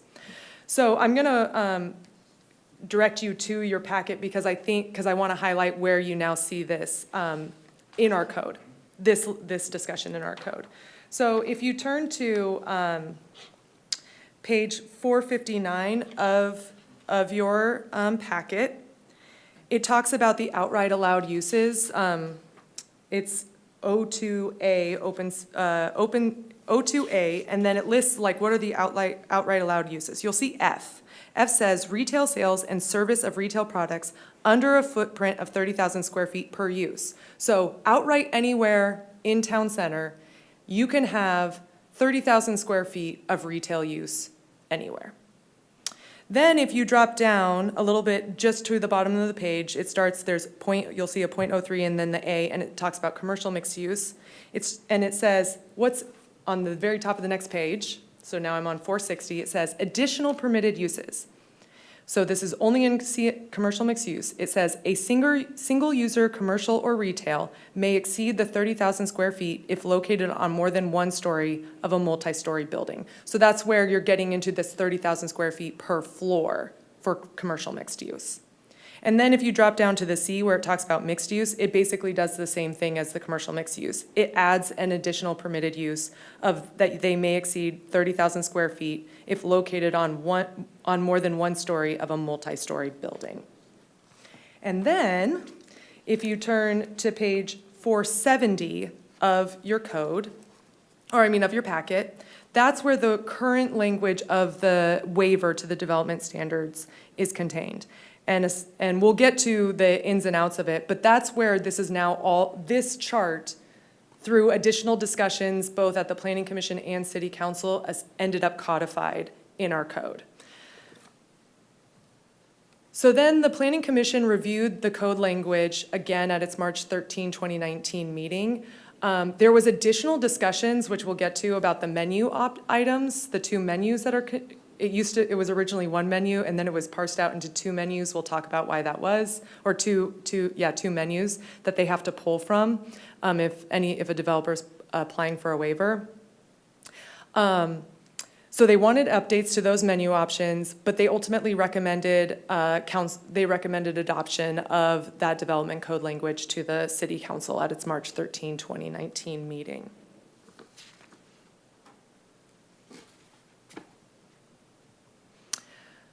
So in summary of the history is that the staff got direction from Planning Commission for minimum and maximum stories and floor plates. We'll go over what those outright allowed minimum and maximum stories are. But they did want flexibility to make sure that we weren't too prescriptive, too limiting for development to occur and might not then see any development occur.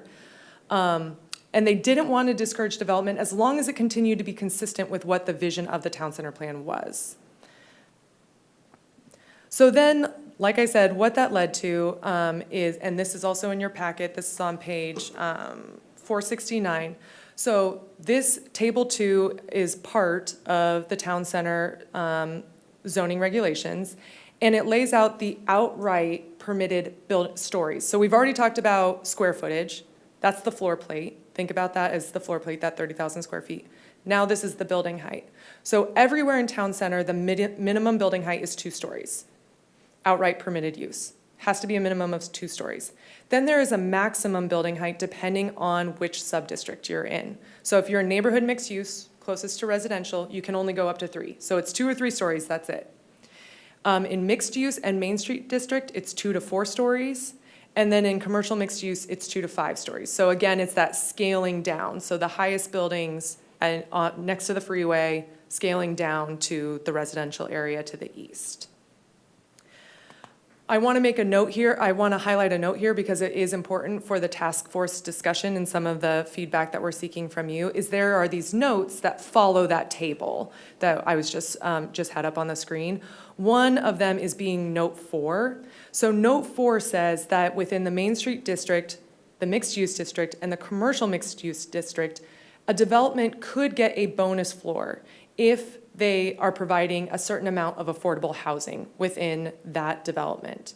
So that's important because that's not a waiver. That is an additional allowed story that could be added for affordable housing. So it's important when you're talking about how tall could a building be built, you need to know that there's this note that an additional floor could be added for affordable, to account for affordable housing in 3 of the 4 sub-districts. Again, this does not address neighborhood mixed use. This does not apply, that note does not apply to the neighborhood mixed use. Okay, so then getting into the actual waiver provision. So what it essentially says is that the Development Review Board, which right now processes waivers as well, from our general waiver provision, may approve a waiver as to the size of the ground floor, so that 30,000 square feet, that size of the ground floor of a building floor plate, and or the number of stories of a building within the mixed use and commercial mixed use sub-districts, as long as that development is also then achieving one item from each of the 2 menus that are below this part that I've chosen here to highlight. So again, what this is getting at is that this waiver does not apply to neighborhood mixed use. It does not apply to the Main Street district. It's encompassing both increasing or decreasing, so that minimum of 2 stories, increasing or decreasing the building height, and potentially increasing the floor plate. So, well, let me step back before I get into all the options that the Planning Commission considered, or the task force considered. So when we were when we were looking at the feedback from the input that the city received from the fall and was summarized at the council meeting on December 1st, what we were looking at as potential options, I think it's very frustrating for our community to hear, well, the state tells us we can't do something and now our hands are tied, we have no options. So what staff did when we saw this concern around size of buildings and like that, what is going to be the feel when you walk through town center, we wanted to make sure that if there's any opportunity for the council to look at that issue in a meaningful way, we wanted to offer that to the council. So we went through the development code, and what we have to work with is that, as you saw tonight, is that the state has a lot of housing laws that are very prescriptive and force certain mandates on cities like Wilsonville. So when it comes to simply eliminating a use or decreasing outright permitted uses, there's considerations around the impact that we may have in being compliant with state law, being compliant with approved plans that the state has already essentially signed off on in the process that we go through every time we do one of these master planning exercises, and also some constitutional considerations for anybody who owns property in town center.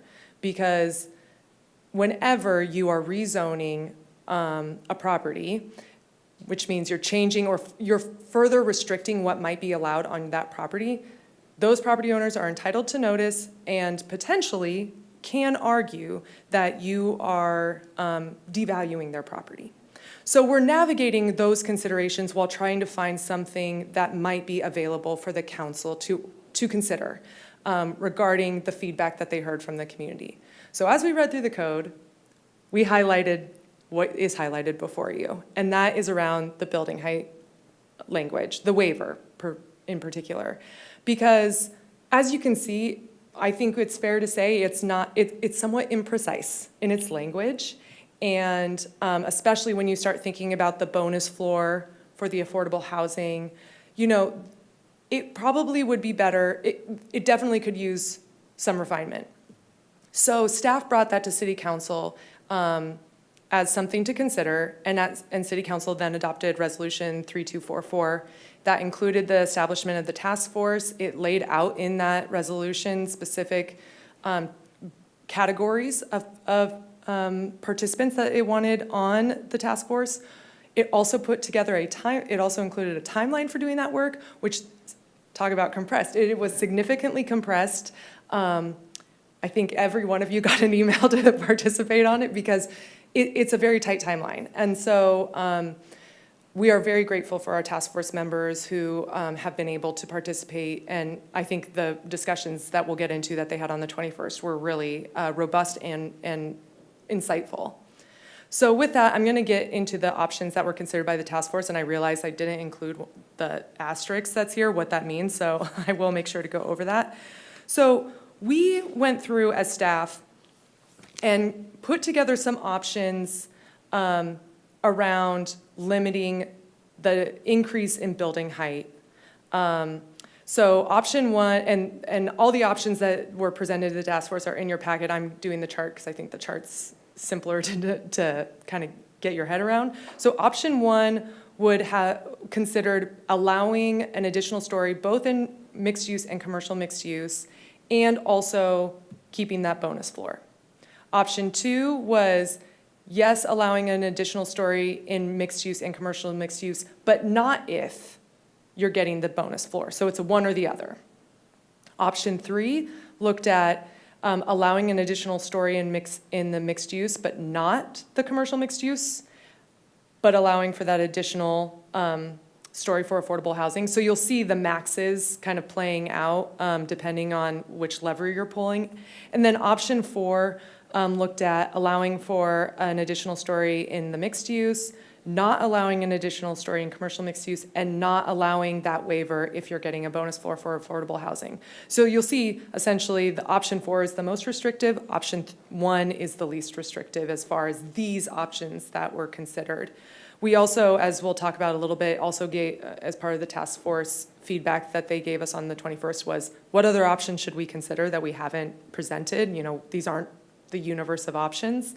The asterisk is something additional that staff had talked about, which is anywhere. So remember, mixed use kind of straddles Main Street District. The asterisk was consider no increase in building height if you're in the mixed use sub-district that's next to neighborhood mixed use. So basically, it wouldn't allow any additional waiver to increase if you're in the area as you're kind of scaling down again, if you think that scale down from I-5. That's what that asterisk means. So it's like that could also be a factor that could be considered. When the task force reviewed all these options in small groups, in 3 small groups, and I provided a summary, and we'll go over kind of the summary, overarching summary, but I also provided the summary of the reports out from each of the groups. So one of the things that I just want to highlight here that also came out from that discussion in one of the smaller groups that gained some traction among some of the task force members was that for mixed use, the mixed use sub-district, again, it straddles Main Street District, is that west of the Main Street District, so closer to I-5, that you could only ask for a waiver to increase building height but not decrease it, so you couldn't have one-story buildings there. Then east of the Main Street District, so closer to neighborhood mixed use, closer to the residential area, you could only get a waiver to decrease. So no, not allowed. And that they also discussed you could either do a bonus floor, or that this option 5 would also be you don't get both a bonus floor and a waiver, it's one or the other. So that was all discussed by the task force. The overarching sentiment, I think across the board, was 7 stories is too much. That they felt like that wasn't consistent with the town center plan vision. And so basically it kind of took out option 1 from that feedback. I think there was only one person on the task force who was interested in at least continuing to consider option one. I think some of them, a good chunk of them, were supportive of only one additional story, the bonus floor or the waiver, not both. East of Main Street District, so the one nearest the residential neighborhood, some were supportive of no building height increase at all. Some also commented that option 4 felt too limiting. And then a final discussion item that came out that we were not anticipating was looking at our menu items and potentially further refining them. So for example, one of the things that was brought up is one of the options in the menu items is around Earth Advantage certification or LEED certification. And one of the people commented, basically under Oregon's building code with the energy efficiency specialty code, I think is what it's called, you pretty much meet those standards now as a requirement. So is it really an additional benefit that's being provided to the community if you can check that box, if it's basically already required anyway? So there was a lot of discussion amongst the task force about potentially opening up the menu items as well for discussion. So you'll see one of your questions is about looking at the menu items. So before we get into questions, because I want to make sure that we get really meaningful feedback. Do you have questions about anything that we've discussed that might help inform how you answer or provide input on the questions that I can answer now? I hear all the clicks. So I have one question, just, kind of based upon community feedback. How come there wasn't an option 6 of just no waivers? Yeah, that's a great question. So we told the task force from the beginning, because there is already a development that has been approved for a building height waiver to increase, and they are in the mixed use west of the Main Street District, so on the side that is towards I-5. Because that has already been approved, it's entitled, it's permitted, it's going to be developed, that staff were not recommending that we immediately create a legally non-conforming building structure. That's the first one out of the gate, essentially. 2 of the 3 task force, the small groups, did discuss an option for no waiver. And so just so you know, the task force is made up of 9 members, so each of the groups had 3 people in it. So the 2 of the 3 that did discuss it, the majority from those 2 of the 3 did not agree to no waiver when they reported out. But that was feedback that was documented, that 2 of the task force members did want to see a no waiver option.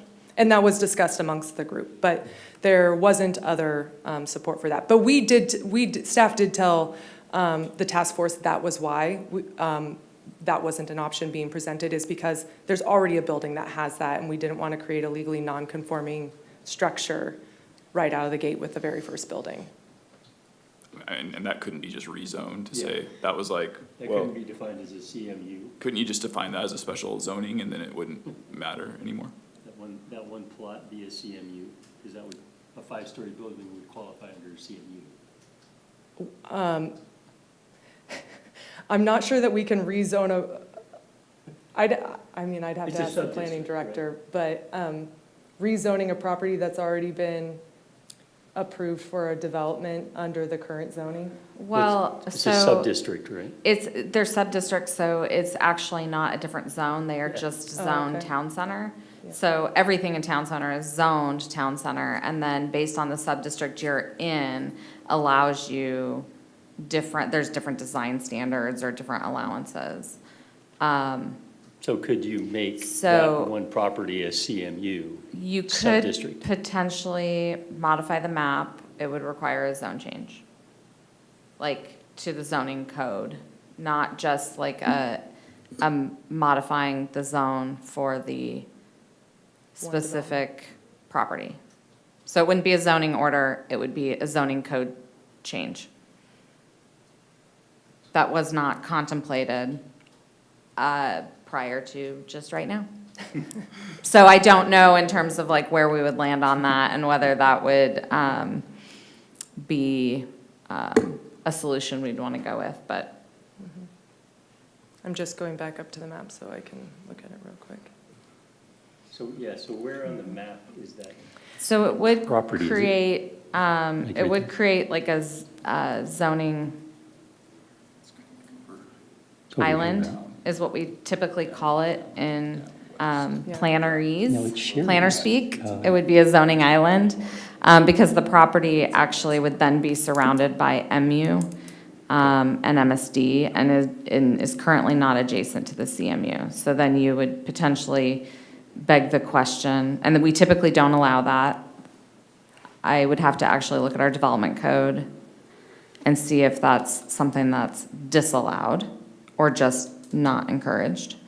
And whether that would then mean those other two properties, which part of it is actually the Fry's property, that little triangle, and then the other parcel is McDonald's. So we'd have to look at whether or not modifying the one would actually require us to modify all three. And then that discussion would be a part of your contemplation, the task force contemplation, councils, if that's something that's being put on the table. But I am not sure because it doesn't live in section D, which I believe is Yeah. what the resolution calls for. Is it possible to hover over, like where it is? Can you see my, oh yeah, Uh-huh. you can see my Yeah. house. Yeah, so the property we're talking about is this property right here. Okay. So this is the McDonald's, this is part of the current Fry's property, this little triangle. But then, yeah, you could expand the CMU to cover that one. I mean, I Those guess those like three. 3 pieces. Yeah, I mean, when we get, what I might do, depending on when we get to the discussion, is that if that is something that the planning commission feels like you would like To consider. to relay to city council, we're going to city council and work session on Monday. So city council's direction has been to only look at subsection D of the waiver language. This is outside of that, but if that is something that that planning commission would recommend that city council give direction for staff to do, then we'll provide that feedback. Yeah. Well, because it just seems like it's almost like a foregone conclusion if the first building there is already coming in with a waiver outside of what was designed, and then you're saying, well, now we have to let everyone do it because the first one did it, but if you make that small tweak, then it comes back to the question of, okay, what waivers should we grant for the other areas, as opposed to like saying it's already fait accompli, that like, we already said one person can do it, so now everyone gets to. That's creative.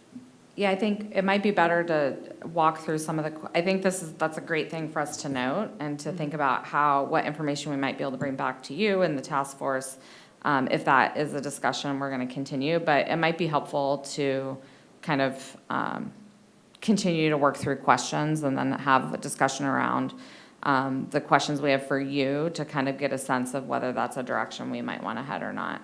I would also note, I think Amanda mentioned this, but it's been a long week already, even though it's only Wednesday. And we do have height waivers throughout the city as well. So I think in part there was a recognition that we allow height waivers everywhere. And so to some extent, we weren't necessarily looking to just delete them right out of the gate because they can be helpful. That's not to say we wouldn't consider it here, but they can be helpful when you're looking at, project development. So as with all of our other waivers, there is like a process to provide some flexibility, but there's a higher standard that needs to be met and addressed. And so in town center, you have to meet the standard that's required of all of our waivers. So those who have been on development review board, you'll remember there's the waiver language about like it's either providing the same kind of purpose in a different way, or it's providing a better design. So it's a kind of a higher threshold.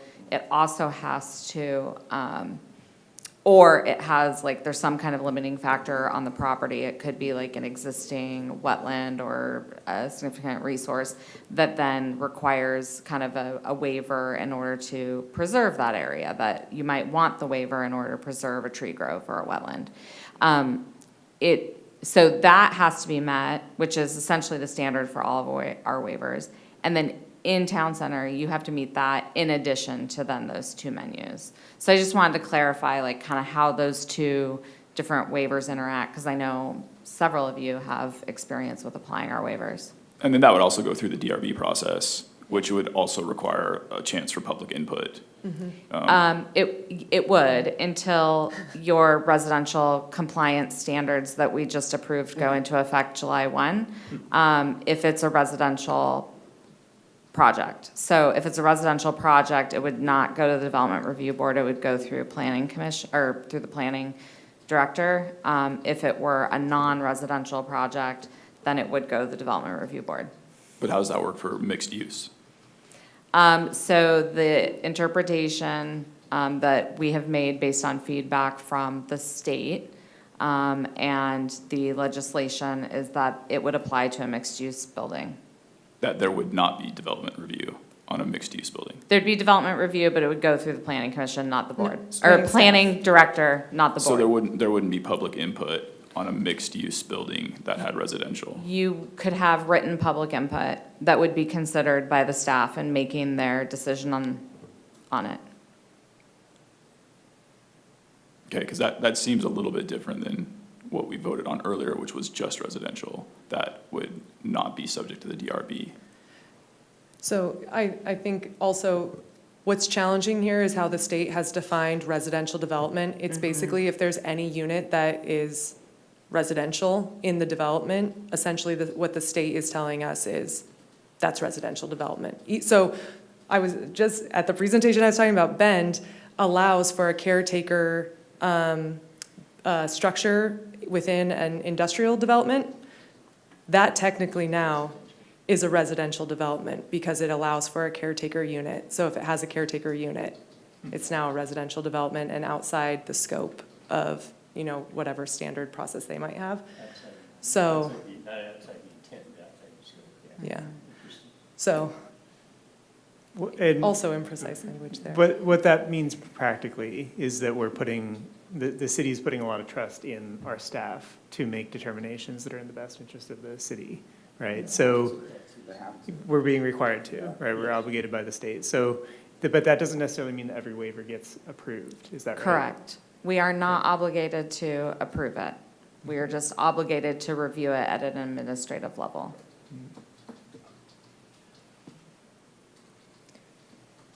I had one more question. Yes. If possible. Yeah, of course. You started. I read through the materials and I was listening to you talk, but I think I need it described just one more time. What is the difference between a bonus floor and, I understand like the affordable housing floor, that's an extra floor, but where does the bonus floor come from? That's separate than the affordable housing. No, floor, it is right? for Oh. affordable housing. So you have to provide a certain amount of affordable housing within within that particular project to then gain that bonus floor. So the idea is, I think, and Miranda, correct me if I'm wrong, actually, if you go watch the Planning Commission meetings, you can see eight years ago, Miranda and Amanda. But the idea being that, you know, affordable housing developments are extremely expensive to build, and they don't generate the income to build them by the private market. That's why they're heavily subsidized and supported by different government programs.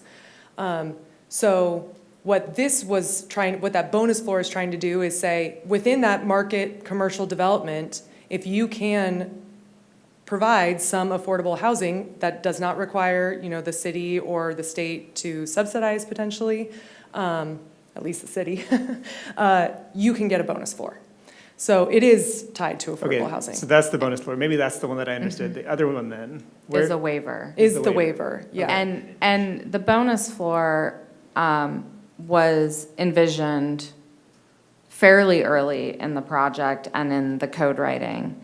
And the waiver for the height, as Amanda described, really came out at the kind of end of the project because because all along we were talking about a lot of support for 2, 3, 4-story buildings and some 5-story buildings, which is why you see the 5 in the CMU. is that there was kind of this minimum of 2 stories. And so I called it out at a certain point to make sure, is this specifically what we want? And it was a discussion point at the task force and with council and the commission based on everything we'd heard through the process. And that because, there was some support for some of the single-story buildings, but it was very particular of which ones.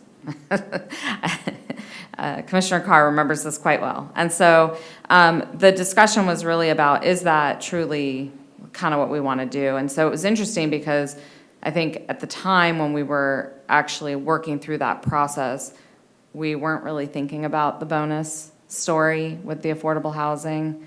We were really focused on the waiver language for like anchor tenants for a single story, and how big is that, how big of a floor plate, how much wiggle room do we want there, and what are we really trying to target, what's that right number. And so it really wasn't envisioned, even though it technically was written in a way in which it allows which we typically would allow a waiver potentially for additional height, but without those menu items. And so it is interesting where we didn't call out this interrelationship because at the time we really didn't make the connection between that bonus and then the waiver, which is why I think we both think it's really important to do that now, especially as we're having a conversation with the task force. I hope that helps. So the bonus was really driven by a desire to help incentivize some amount of affordable housing in town center and potentially support mixed income type housing. The waiver was really about providing additional flexibility, especially at the beginning part of the development of the town center, in ensuring that we weren't boxing ourselves in and we were going to allow development that might look a little different than we expected it might. But that still supported the vision. And so it was really about flexibility. So are they necessarily independent mechanisms, or is it possible for us to think of them as the same? So that you can, I guess that's what one of the options is like you can do one or the other, but you can't do both, right? So they're not completely independent mechanisms. We have the option to kind of consider them as mutual sort of. Yeah, I think we wanted to make it abundantly clear that when you're talking about, in practice, an application comes into the planning division, are we certain about, when we're talking about a limit, are we being very clear about what the limit is, considering everything? And so we want to make sure that we were expressly calling that out so the task force could provide feedback on that. If somebody's asking for a bonus floor or is able to get a bonus floor, do you want them to be able to also get a waiver for an additional floor? And I think that's the option one, and it was pretty clear that that was not desired. Got it. Commissioner Carr? I'm just curious, the building going onto Sherry's lot, was that a waiver or was that a bonus floor? It was a waiver. It was a waiver, okay. What were the benefits they provided to accommodate that waiver? I looked it up at the task force meeting and have already forgotten. I believe one was the green building standard. I can look up the other one and report back here in a minute. One of the things, and I so appreciate whoever watched all those videos and put the timestamps on them. That was a real fun Sunday for me, let me Oh, tell you. yeah, thank you, because I spent a lot of time watching them. But it gave me insight into those robust discussions, and they were very passionate discussions, which I appreciated. So a lot of thought went into it to like, how do we not box ourselves in? How do we support what our people want with like this beautiful cozy was the Cozy word. was a very common word. Like, town center, and at the same time have enough density that it supports the businesses that we want there so they don't go out of business, the economic side of it. So a lot of thought went into that. But I did hear also, like, if we do grant these waivers, like somebody else is not going to come in and ask for the same waiver. Well, we've already taken care of that here, like whether it was arts or whatever it was, like it was addressed. So like the same things were not being addressed with the same buildings throughout the development. So I'm like, this was a waiver and addressed something. Like, is there somebody else that's gonna come in the same area and address the same thing and be able to stamp these out?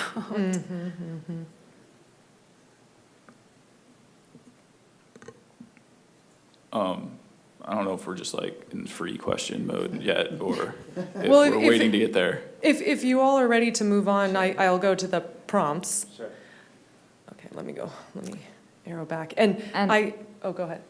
No, go ahead. Well, the applicant selected item 3 and item 4 from the menus. So now, okay, it didn't say the words there. Do you have it in front of you, right? So Amanda? item 4, so menu 2, item 4, that's the environmental certification. And you said item 3 Three. from menu 1. Provision of ground floor facades that include additional supporting storefronts. The primary entrance of all buildings shall be located on the primary street frontage. So there will be, on Park Place, there is retail. That's the primary frontage, and you will have multiple entrances for the various storefronts. So that's where it's interesting, because that may not make intuitive sense if we're thinking about a building that's taller, but what was envisioned was if we allowed something greater than 30,000 square feet, so now maybe you have a 45,000 square foot building, and so you have a much longer facade.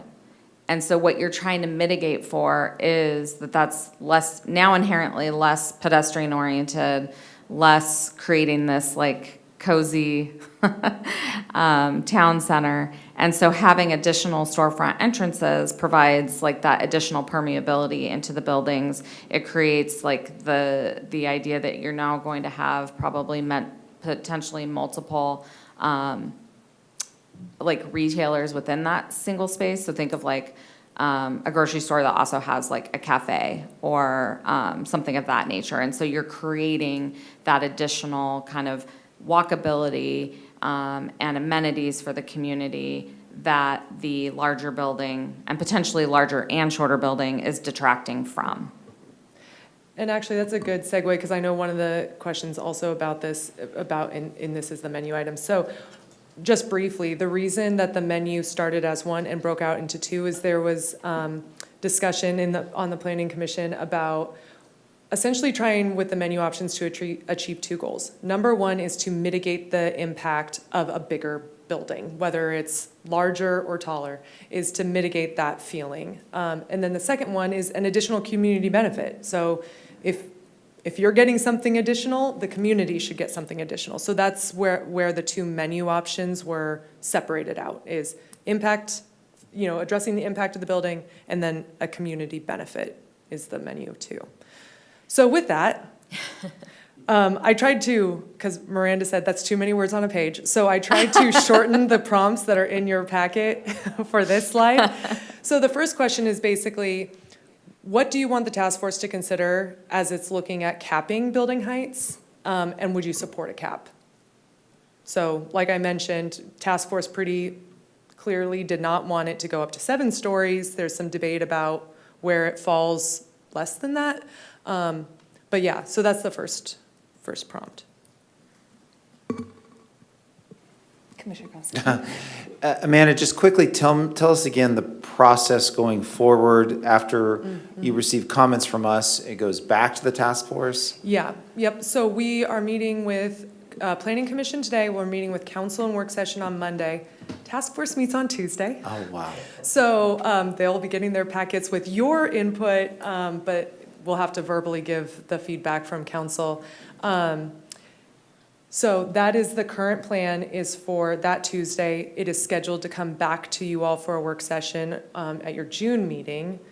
Depending on where we get with the task force, it may or may not need another meeting. It was originally contemplating just 3, given the compressed time frame, but depending on the discussion, we may need a 4th. And that represents the 3rd meeting? Yes. And then back to the Planning Commission in June? Yep. And back to the City Council after that?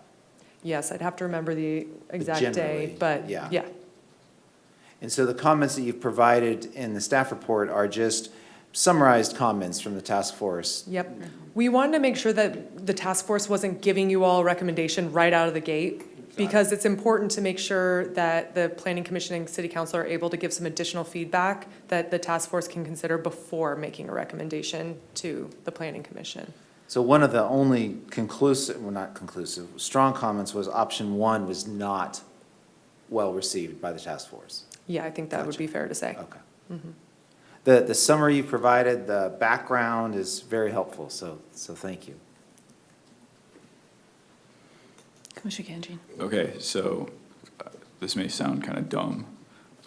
That's fine. I've always said there are actually dumb questions. But for some of the waivers or the bonus floors, was there any consideration given to building down as opposed to up? It does allow for building down. So is there a cap, but is the down floor counted as part of, say you had wanted a five floor building, right? Mm-hmm. If you had is basement floor one, and then you'd have four above? I apologize, sorry. I thought you meant decreasing the building. No, height, so, like okay. actually like building down, like. Okay. If maybe, A basement is not a story. So when you look at the definitions that are provided for what a story is, it doesn't include the basement.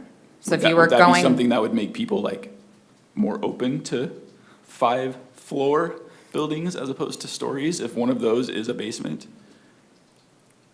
Or a parking garage. Or a parking garage, right? Like if you need the parking for the mixed-use residential, that's a floor, that would be the bottom, as opposed to like ground level garage.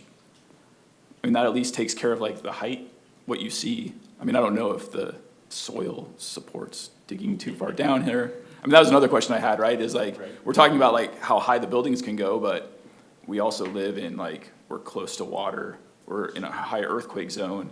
Are we like making it less feasible if we keep building up, because then the engineering costs are gonna rise? Where, like, I'm sure there's a sweet spot with engineering on the size of a building versus cost benefit analysis. I mean, right now, the sweet spot is 4/1. If you had asked me this question 10 years ago, it would have been 3/1. Yeah.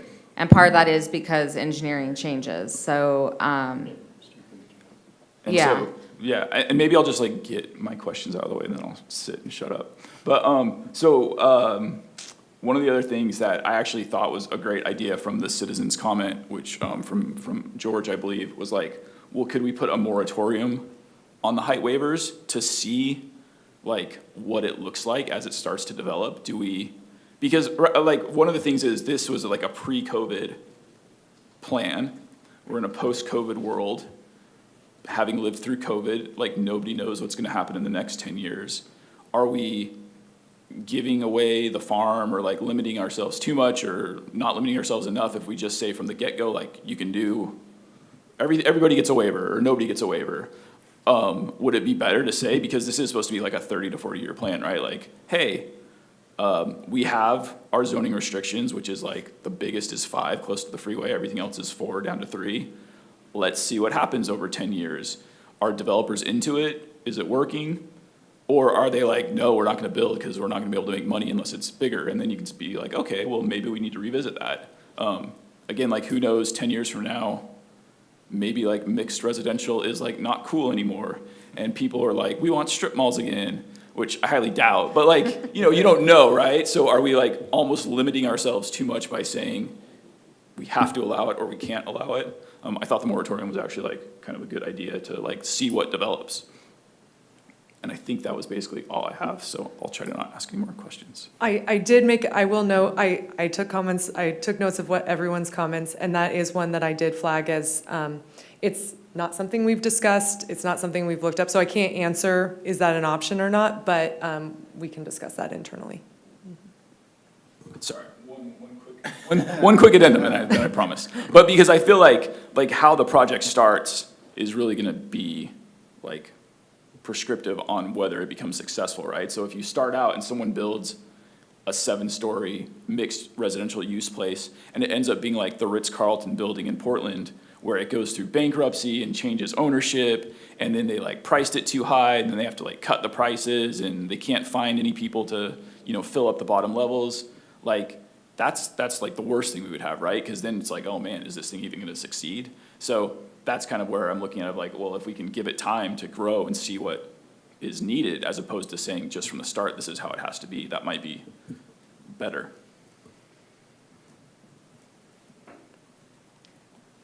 I think that was well said. I agree. Maybe that fits into our prompt number 5, even where it's like, what are the additional options or revisions, whatever. But I like the idea of a moratorium in spirit, so I'd echo that.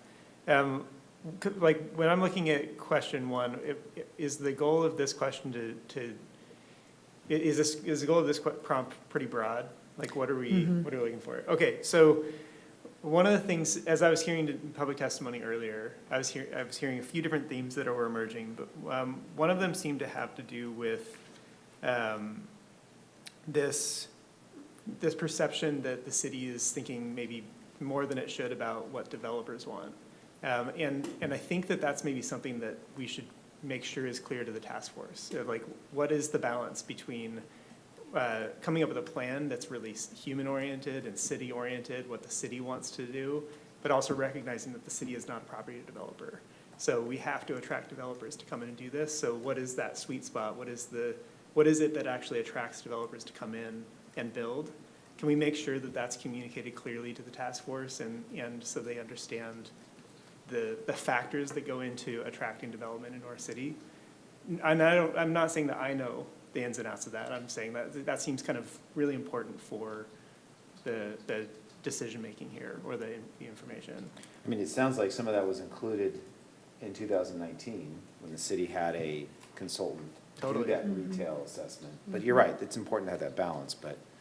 Totally, yeah, so it's the information I think is there. Yeah. Maybe it's a little bit outdated, but I agree, like, it's there. Can we make sure that that's part of the framing when we're prompting the task force to think about these different options for waivers?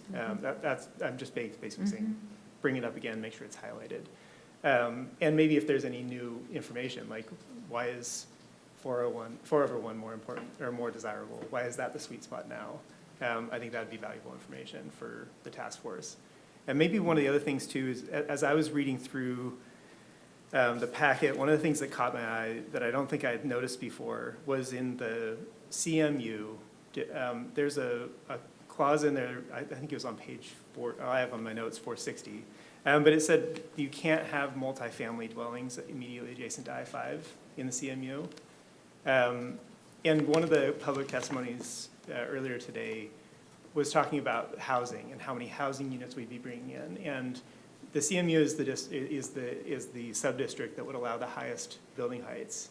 And just kind of to address address that comment, if the fear is that we're gonna have a whole town center district or a significant portion of our town center district that is 7-story buildings, can we address the actual kind of reality that we don't actually allow residential in certain areas, and so like we couldn't have a whole series of 7-story buildings right next to the highway, so that eliminates a significant portion of the CMU that could be 7 stories. Can we make sure that we address like some of basically address that concern that we would fill up the whole town center zone with, 4, 5, 6, 7-story residential units, and make sure that framing is clear for the task force as well. Does that make sense? I don't know.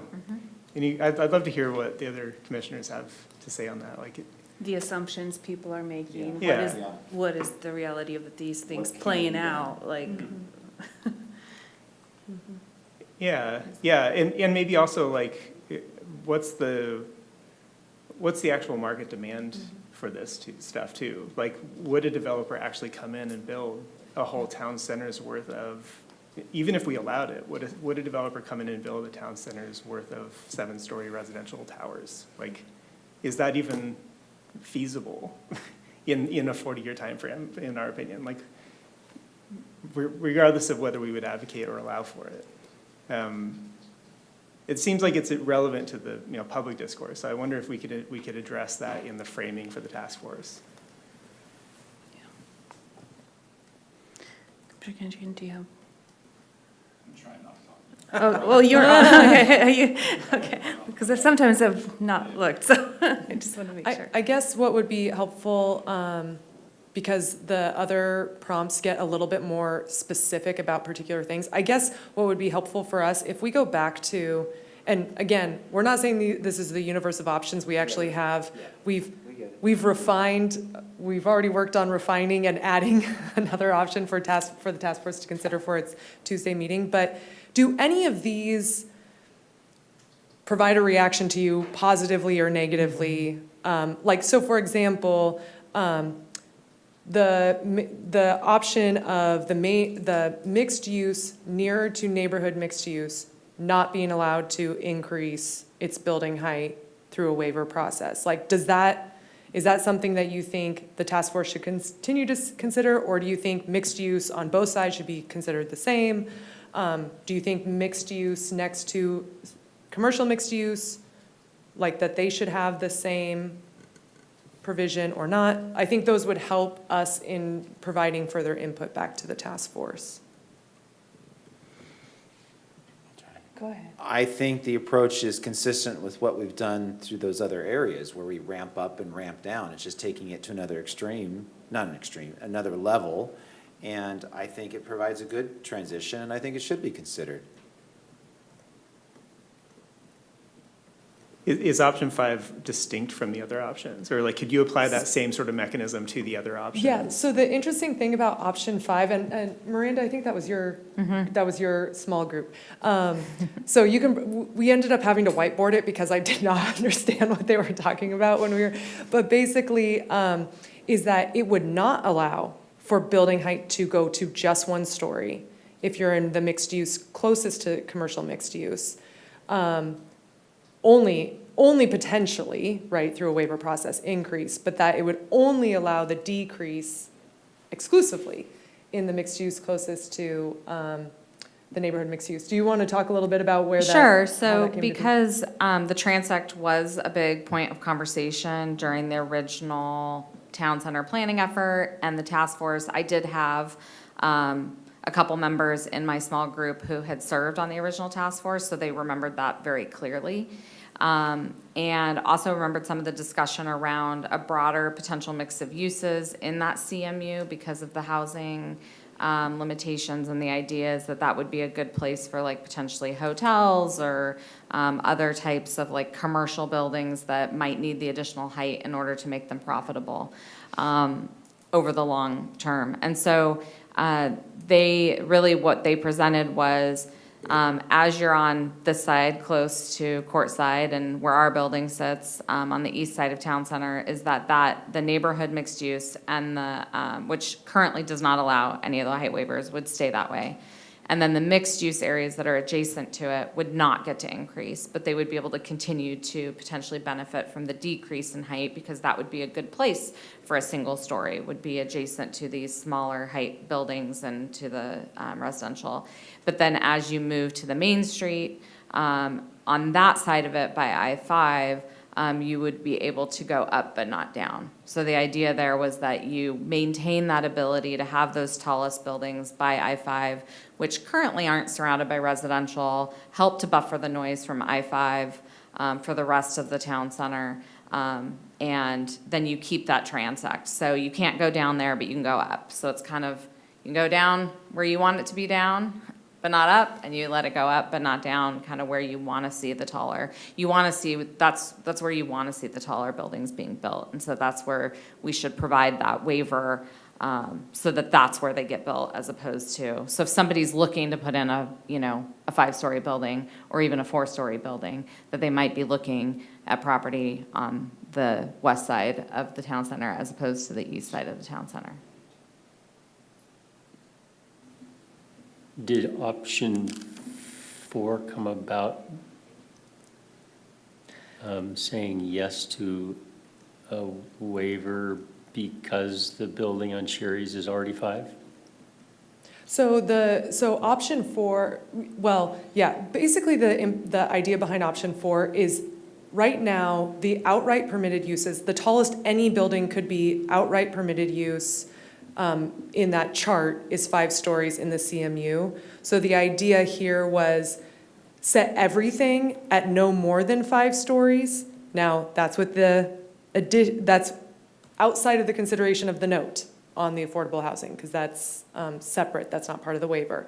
But basically, it's like, nothing's gonna go above 5 stories unless there's the bonus floor for affordable housing. So that's what option 4 was looking at, is essentially you wouldn't go above 5 stories unless you have affordable housing anywhere in the city, or anywhere in town But option center. 4 said no to allow both. Correct. You cannot have both So it would be a maximum of 5 if you allowed a waiver, because you'd either allow a waiver or the bonus.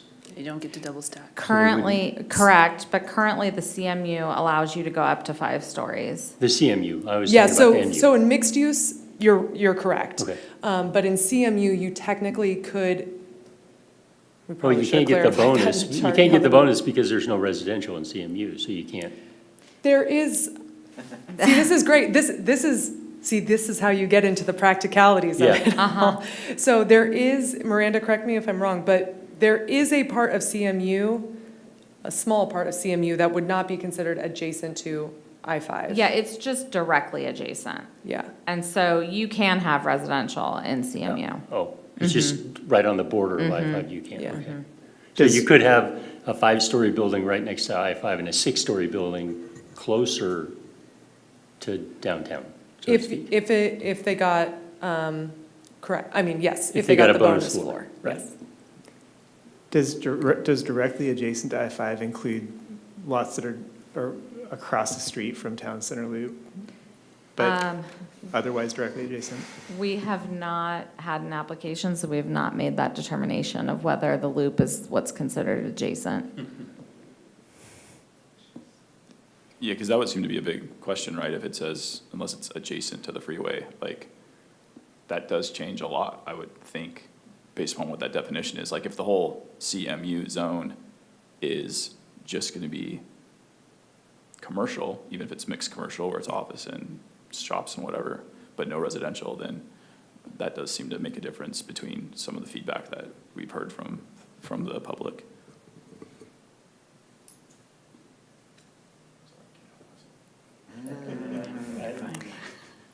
So Too many thoughts going in my head before. Right? Not to complicate things further, but I think in some ways, one of the ways we thought you might be able to be helpful to the task force is that you frequently think about the language of code and making updates and what that means in terms of either how we're achieving a community desire or how we're balancing requirements. There's different code updates that we do. The task force, most of them have never dealt with code. They've never contemplated modifying code. They have ideas about thoughts, especially maybe based on conversations they're having in the community about the overall height. But when we think about, especially if we start to think about things like the menu items, or what it would mean in relationship to like the CMU adjacent residential, you live in the code more. So I think you're hitting on a lot of this through your comments, but one thing I guess I would also encourage you to think about is like, when you balance those things, what are the things you're thinking about internally as you balance and provide feedback to us? And that is helpful information for us to pass along to them, like things that it might not be, your opinion on the ideas they've come up with or the options, but more, what are things you think they should contemplate as they're considering it? Because they don't do this as often, and you get the luxury of doing this every month. Yeah, so like a perfect example, when we were working on our updates for potential language, this option 5, when they were talking about it, they were only talking about the splits between mixed use. And one of the things we were doing as we were writing an option out is, well, if you only allow an increase in building height for the mixed use area closer to I-5, but you allow for CMU to go down, you've now created a one-story build. Yeah, and so what we've put in there is, hey, you need to contemplate what happens with CMU if you do this. Do you want CMU to still have that decrease or not? So I think that's kind of to Miranda's point, and it sounds like, I'm writing notes down. I understand, as you're contemplating things, I am writing those down, that is still very helpful because it is those things that we want to make sure the task force is being mindful of. So what does adjacent to I-5 mean as we're talking about building height in these different areas? So that's all very helpful for us as we think through what to talk to. Do you change that MU West to be classified different than MU East? It would still to have give you a capability of a different set of rules?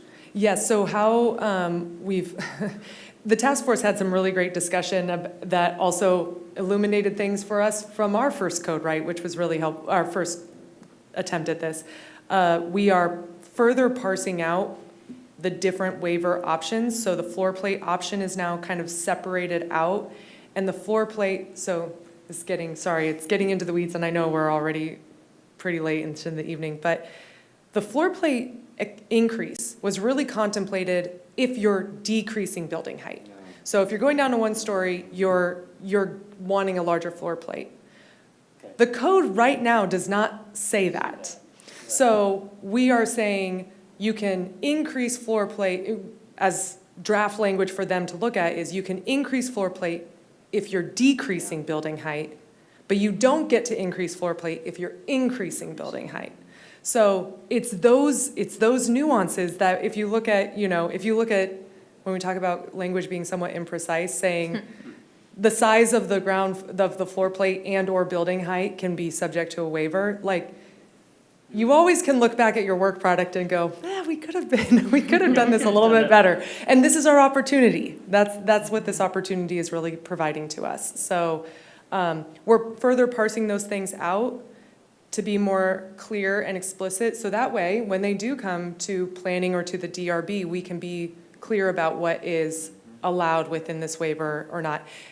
Additionally, one of the things that I think is already in the options that you're seeing as draft is, none of this provision calls out whether people can just bypass all of this and go straight to the general waiver provision for, let's say, neighborhood mixed use or Main Street district. So there's an express call out that you can't go get that general waiver provision that's allowed anywhere. Yeah, I mean, that is it's not a loophole that's been utilized, but it's a loophole that we identified and we might as well close it so nobody does utilize it. I do think the menu items need to be revisited, so definitely, times change. And I like the moratorium idea, but maybe not for 10 years, but maybe for 3, just because things change and pivot so quickly. So it wouldn't be too difficult to revisit in a few years, if it's possible. And that also gives you time to see what people want to develop, right? I mean, because this is still very conceptual. I mean, besides the Sherry's, there's still a lot that has to happen before. Yeah, it's not gonna they're gonna come and then develop it within 6 months or something. But can you codify a moratorium, right? It's like, Well, I think the idea is maybe more of like a revisit it, like if we do something, what I was hearing, but maybe we heard different things, which often happens, but was the idea of like, if we do something, let's revisit it because times do change and it is a long-term plan. And so we want to make sure that if we want to change something, we can. So example, say like no waivers allowed for X period? I heard. Or be revisited? I heard almost the opposite, which was if we do, but maybe others heard differently, because I heard like if we do something like changing, there's a maximum or something like that, then we can revisit it again, like in 10 years, revisit it, whatever our decision is. I think I was suggesting the opposite. And you're okay. No waivers. That there would be no 5 years, waivers on 10 years. Anything above the 4 to 5 while we see how it plays out. That's what George said. Yeah. I think that's what George said. That's He just said how I moratorium, interpreted but that's it, how I yeah. interpreted it, right? Like and why I would, interpreted it. you could cap it in theory for a set period of time to see, like, how is it developing? Is it like, are developers all over it? It's building out super fast, everyone's happy? Or it's like, man, this is stalling out because every developer is like, oh, we really need that 5th floor or else it's just not gonna work. And So I think we can go back and listen to it and make sure we got it right. And then we also have captured that from all of you. So I think both of them can't, whatever it is, it's the decision we're making today that we want to have revisited, right? So whatever that decision is.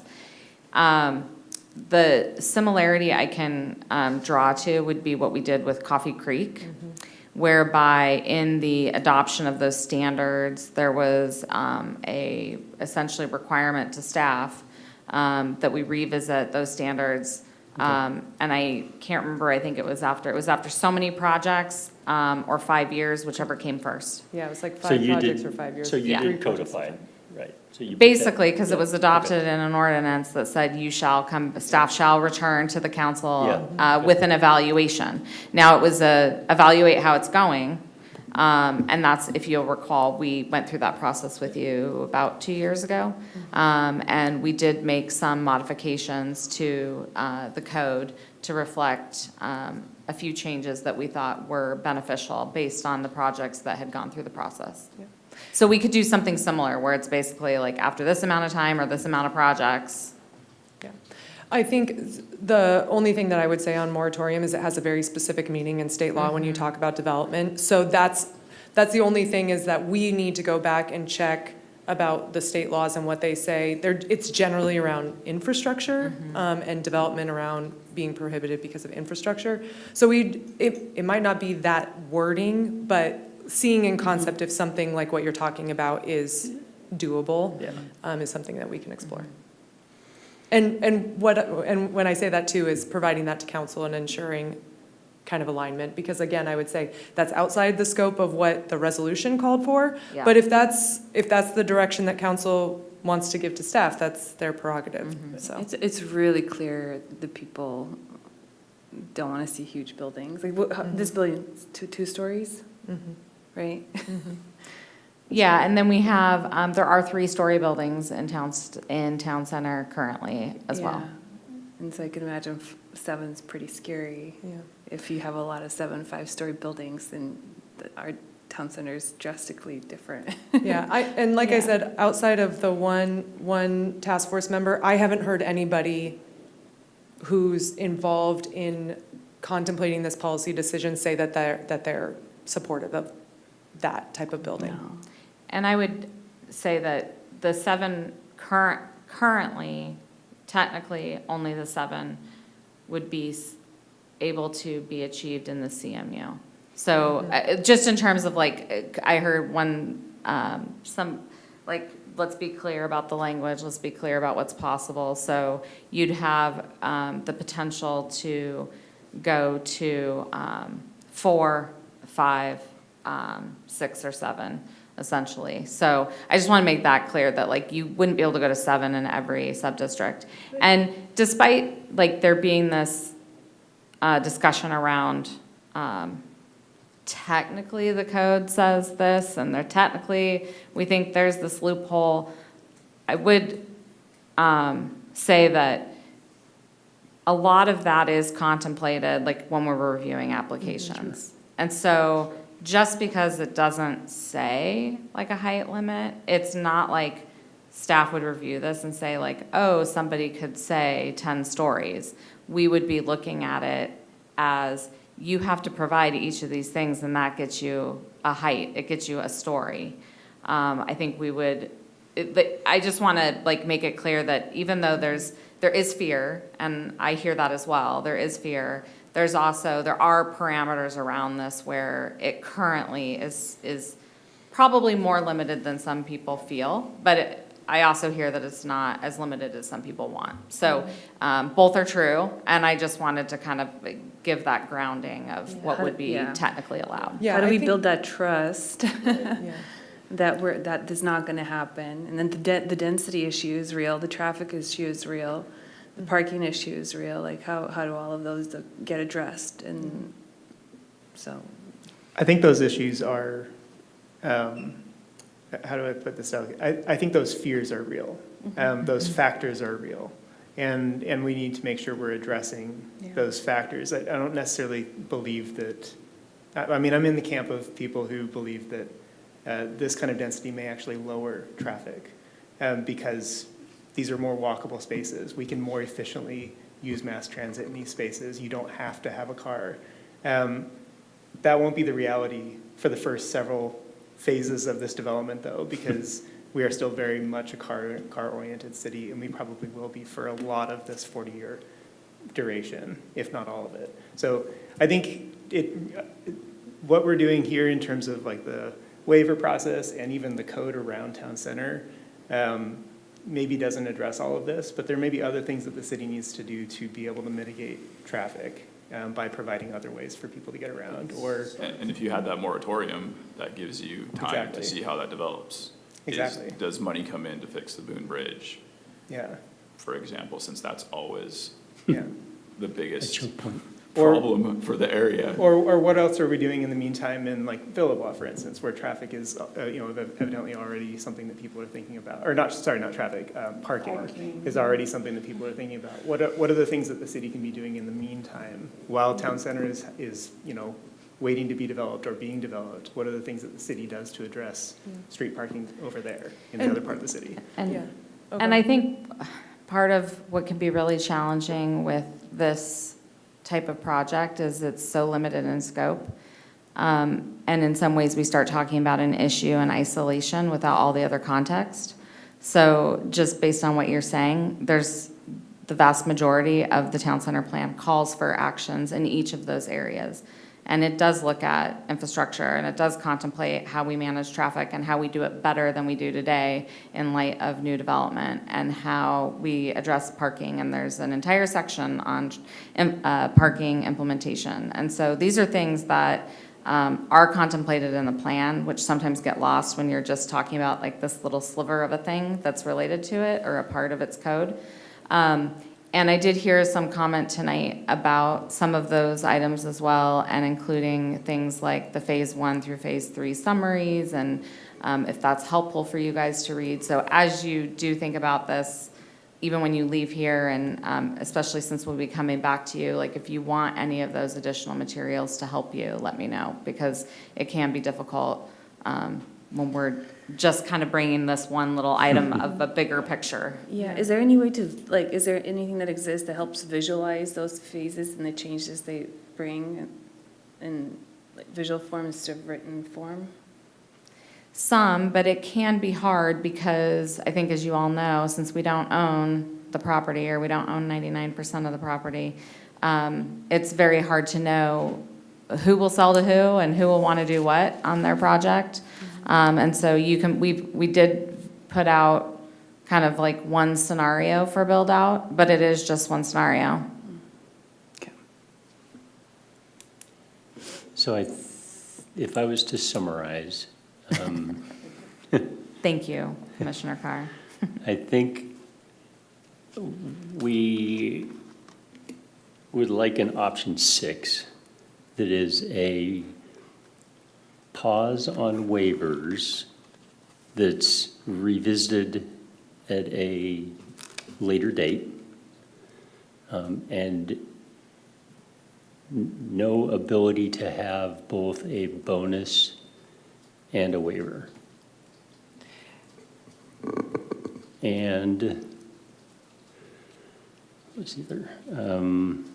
Revisiting the way the Sherry's is zoned. Correct, and then revisit So that it's that not- one little section of the MU West to see if classifying it as a CMU would help eliminate any legal difficulties. The 3 parcels, so it's Yes, not the an 3 island. parcels. Yeah. Maybe building down, underground. So, That's science fiction, right? talking about a pause on waivers, it's not just an increase in building height that this waiver allows. So I'm assuming, but I want to confirm, that decreasing and expanding a floor plate, the commission is comfortable with those waivers continuing, or are you saying that you want all waivers to pause? That's a very good question. I would say just the height going up. Going up is consistently what people Going have up the is problem what with. I don't think anyone would everybody's- have a problem if you're like, actually, this one area was gonna be like 2 levels, but now it's gonna be 1 level because we Well, need but we- like housing that was. But people are gonna be opposed to strip malls. Yeah, So I that think was that's the- the risk Right. of one levels, is that we end up encouraging a Because bunch you of don't want a strip malls. mall right by your residential. That was the option, so the option 5, if you remember, that they were talking about was not allowing basically a decrease On the west of Main Street District, so closer to I-5, that you wouldn't be able to go down in height, Okay, was something that the task force but had you could talked on about. the east side. But you Right. could on But- the east well, side is what they're. Correct. But you do have like the neighborhood mixed use, which is supposed to be townhomes. I mean, you could have, in theory, a single level townhome, right? In- If somebody like. Not currently. Not in neighborhood Well, mixed but- use. And I don't know that that would be built, to be honest, based on the market. Sure, but in theory, like, if you need disabled accessible homes, you need something that is either 1 level or you're gonna have an elevator, so that could be something that factors in where I don't think anyone would complain about waving down something that is residential. I think some people might, and I think it comes from, People complain about everything, right, so. well, yeah, well, there's that for sure, but also I think, if I understood the town center plan as it was put together originally, one of the bases for putting a minimum on the building height, and including in the neighborhood mixed use, having a minimum of 2 floors, was to encourage a little bit more density in our town center.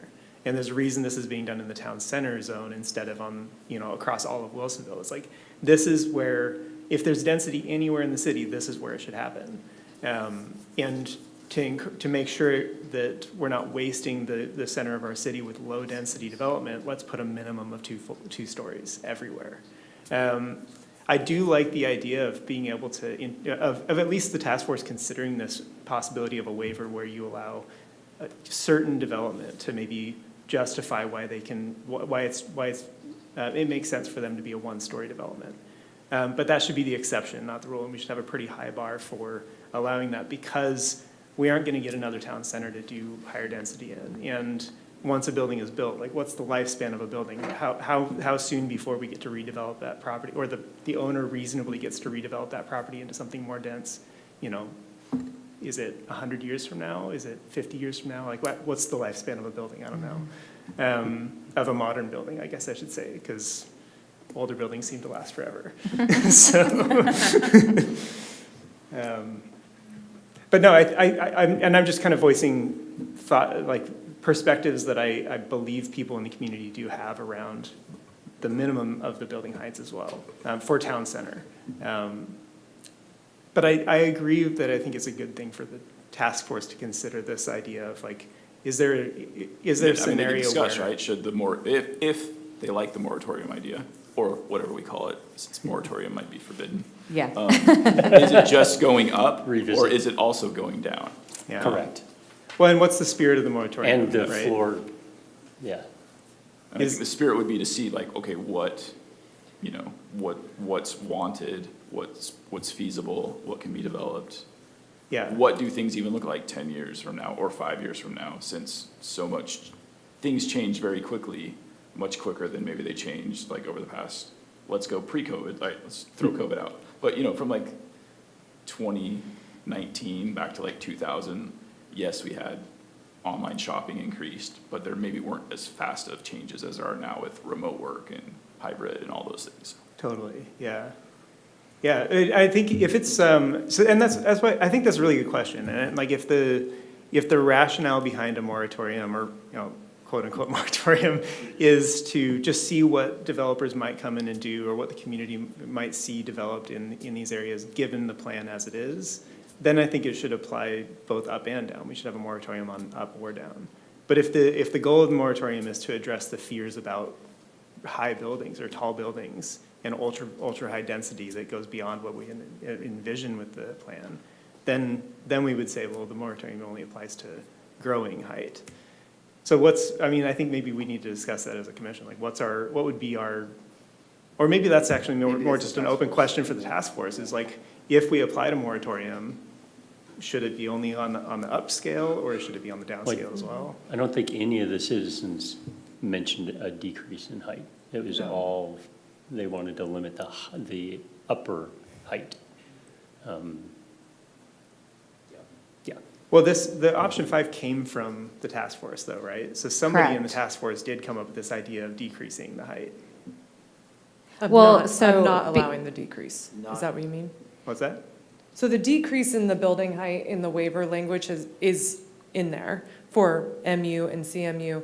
But what the option 5 says is that in the area where we're expecting it to be higher, you can't go down to Oh, one story. gotcha. Okay. And then the area Yeah. where we originally called for it to be lower, you can't go up. Yeah. So it was this reflection back to essentially the original planning effort and trying to put the parameters around the waiver language that probably should have been there in the beginning, but that we didn't put in because it was being written during a public hearing. But never advisable, but sometimes happens. So I think that idea came from a task force member who was really thinking about that whole scale approach versus it like kind of putting a pause on it. But the original waiver language was born out of the idea of we want to keep it at 2 stories minimum. But in the occasion that we have like Whole Foods with like a little coffee shop in it and it's 35,000 square feet, single story instead of 30,000, do we want to be able to make that type of an exception? And the answer to that was yes. Yeah. I mean, that's what really drove us to looking at what is the right number and this waiver provision at all. Combination of the floor. Yeah. the floor plate and the 1-story. Right, because it felt fairly obvious from the community, like because there wasn't a lot of support for a lot of 1-story buildings. Sure. But the type of 1-story buildings, we want to make sure, like, well, so what is the max for a single-user retailer? And that's when we did all that additional research to figure out, okay, what's the square footage? And then do we want to have some kind of exception process to make sure that, especially at the beginning of the planning horizon, when it's going to be harder for things to be marketable and developable because the land's not worth as much, do we want to have some flexibility built into the code to allow the options for development so we can get some development happening? Because once you have enough development and your values are higher, then you will continue to see development, and you may not need to make as many exceptions or provide that flexibility. And that was really why the Planning Commission at that time really pushed towards this waiver process. But then you also run the risk of, if early in the development you allow more variances, you're going to have to allow those variances throughout the life of that project because you will have set a precedent, right? So And now I think that's why the parameters at the time were such that it was, you have to do these menu. You have a higher bar than for a waiver anywhere else in the city. Yeah. And maybe those menu items should be revisited too, right? Since those were Yeah. pre-COVID menu items. Maybe the bar needs to be higher. Yeah. Yeah. Yeah. Does anyone have any, we actually got some really good feedback from the task force about different ideas surrounding the menu options, but if there is, and since we are pretty late into the evening, and I can appreciate that your mind's not maybe firing at 100% like mine isn't, if tonight you don't have specific ideas about what could be included in the menu item, but you think about it, and especially before Tuesday, and you want to share it with me, you can also reach out and provide. But if you have ideas about things that you might want to see in a menu item, we're happy to take that feedback. And if we do end up going the direction, if we get the feedback to revise the menus, it will come back to you again. So I think one thing we'll be getting from the task force is more direction on the types of things that they want us to develop language for in those menus, and what the bar is that they'd like to see for certain things. And then we would be drafting something up that when we come back to you at your next work session, you would actually see. So you would get another opportunity, but at the same time, if you have like at the high level ideas, we would love to have them. What page number were those menu items on? It was on, let me go back to my packet here. It was on it starts on page 470 of your packet and into 471. So like I mentioned, so menu 1 is getting at what is the community benefit. And menu 2 is to address the impact of the building size, either larger floor plate or taller. So menu 1 is community benefit, menu 2 is impact. And I think, I mean, unless the Planning Commission disagrees, I think those two concepts make sense. There might need to be refinement in the menu options to achieve those things. Is the LEED standard, like the green building, the only one where the standards have changed so much that it's considered now a norm? So one of the task force members, and I'm not as familiar with the different certifications, but I believe there are different levels even within those certifications that you can achieve. So it might be specifying that's what level within that certification do you need to achieve that is higher than our state code, building code, for investment example. required, yeah, because I remember the commission having that discussion, like, well, somebody's gonna put out some blue bins or something like that. You know, call it good. You have I to did use, my. like, silver, duty. gold, platinum, I think Yeah. different levels, and there are different expenses for them, yeah. Okay. There are a couple of things that come to mind right away for the menus. For menu 1, the last option in the menu, option 5, is provision of affordable housing. And That was since called that out, is another condition for getting a floor, I think we should just not have that as the menu option at all. The other thing that stands out to me in menu 1 is,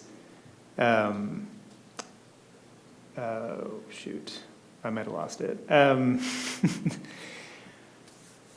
What was it? No, my brain's not working at full capacity right now. Maybe it'll come to me and I'll repeat. There was another one though.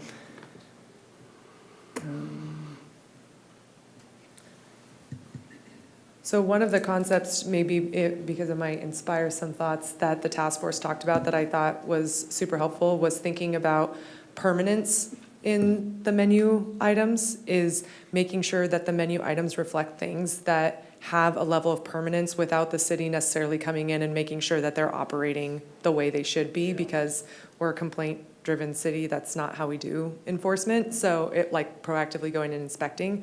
So one of the things that the task force talked about was around permanence, or relative permanence of some of the menu items. So things like that, when we talk about kind of high-level concepts. I remember what my other one was. And this maybe has a bit of a question couched in it as well, but are there, I believe there are guidelines around like what kinds of retail we want on mixed use. But that has to be built into the building in some cases. Like a restaurant has to have certain things built into the building in order for a commercial kitchen to operate in that building. Is that something that's codified elsewhere in the code for these buildings, or could that be a menu option that we add for these kinds of buildings, or for these kind of waivers? Yeah, I think that is something that we could add. So the zoning, the development code does not require certain types of retail, and it doesn't require a building to be fitted for like specific types of retail. And so, and I know that has been something that has come up a number of times, because it can be very costly to a new tenant to especially put things in like for a restaurant use with the ventilation and the grease traps. And so that is definitely something that we could consider if like there's certain types of retail, which we know restaurants are high up on the list of what people want to see in town center. That is something that we could put in there, is ensuring that certain types of, that the internal space is fitted with to accommodate certain types of uses. Yeah, and restaurants are one that I'm aware of, but maybe there are other kinds of things like that for other types of businesses that would really matter, that we would want to see in town center based on what we've heard from citizens. So, yeah. And I would note that I think this kind of came back to a note that Commissioner Kandrian was making about like accessibility, and our retail and commercial spaces do have to be like ADA accessible, and if you have apartments, they do, so it probably won't be an issue, but like if you had townhomes, they wouldn't be. So I don't know, if there's other things we want to think about in terms of making sure, like other benefits where if we're taking out like affordability, is there some other type of community asset to help, I guess, create spaces for everyone in this town center? Could be something for you all to consider.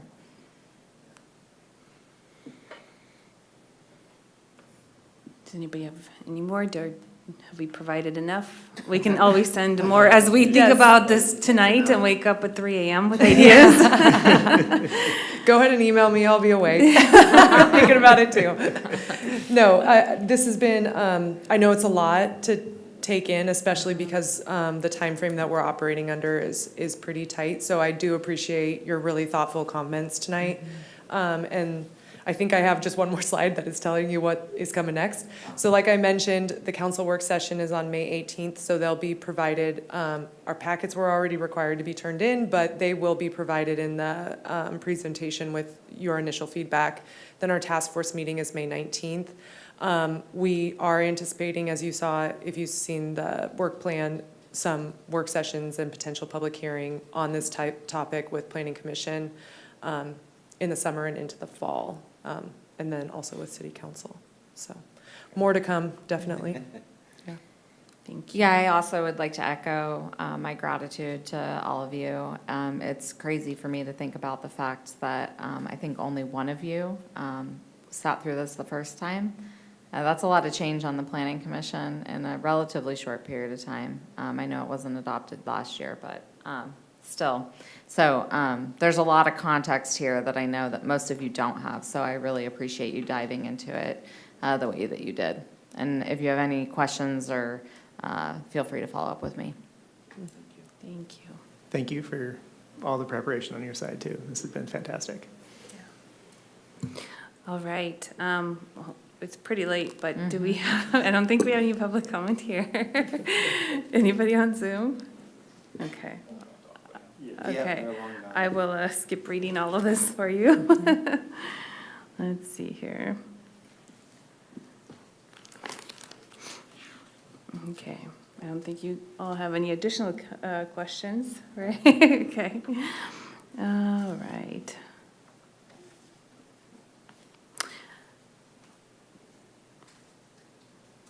Okay, hearing no further discussion, that concludes our work session.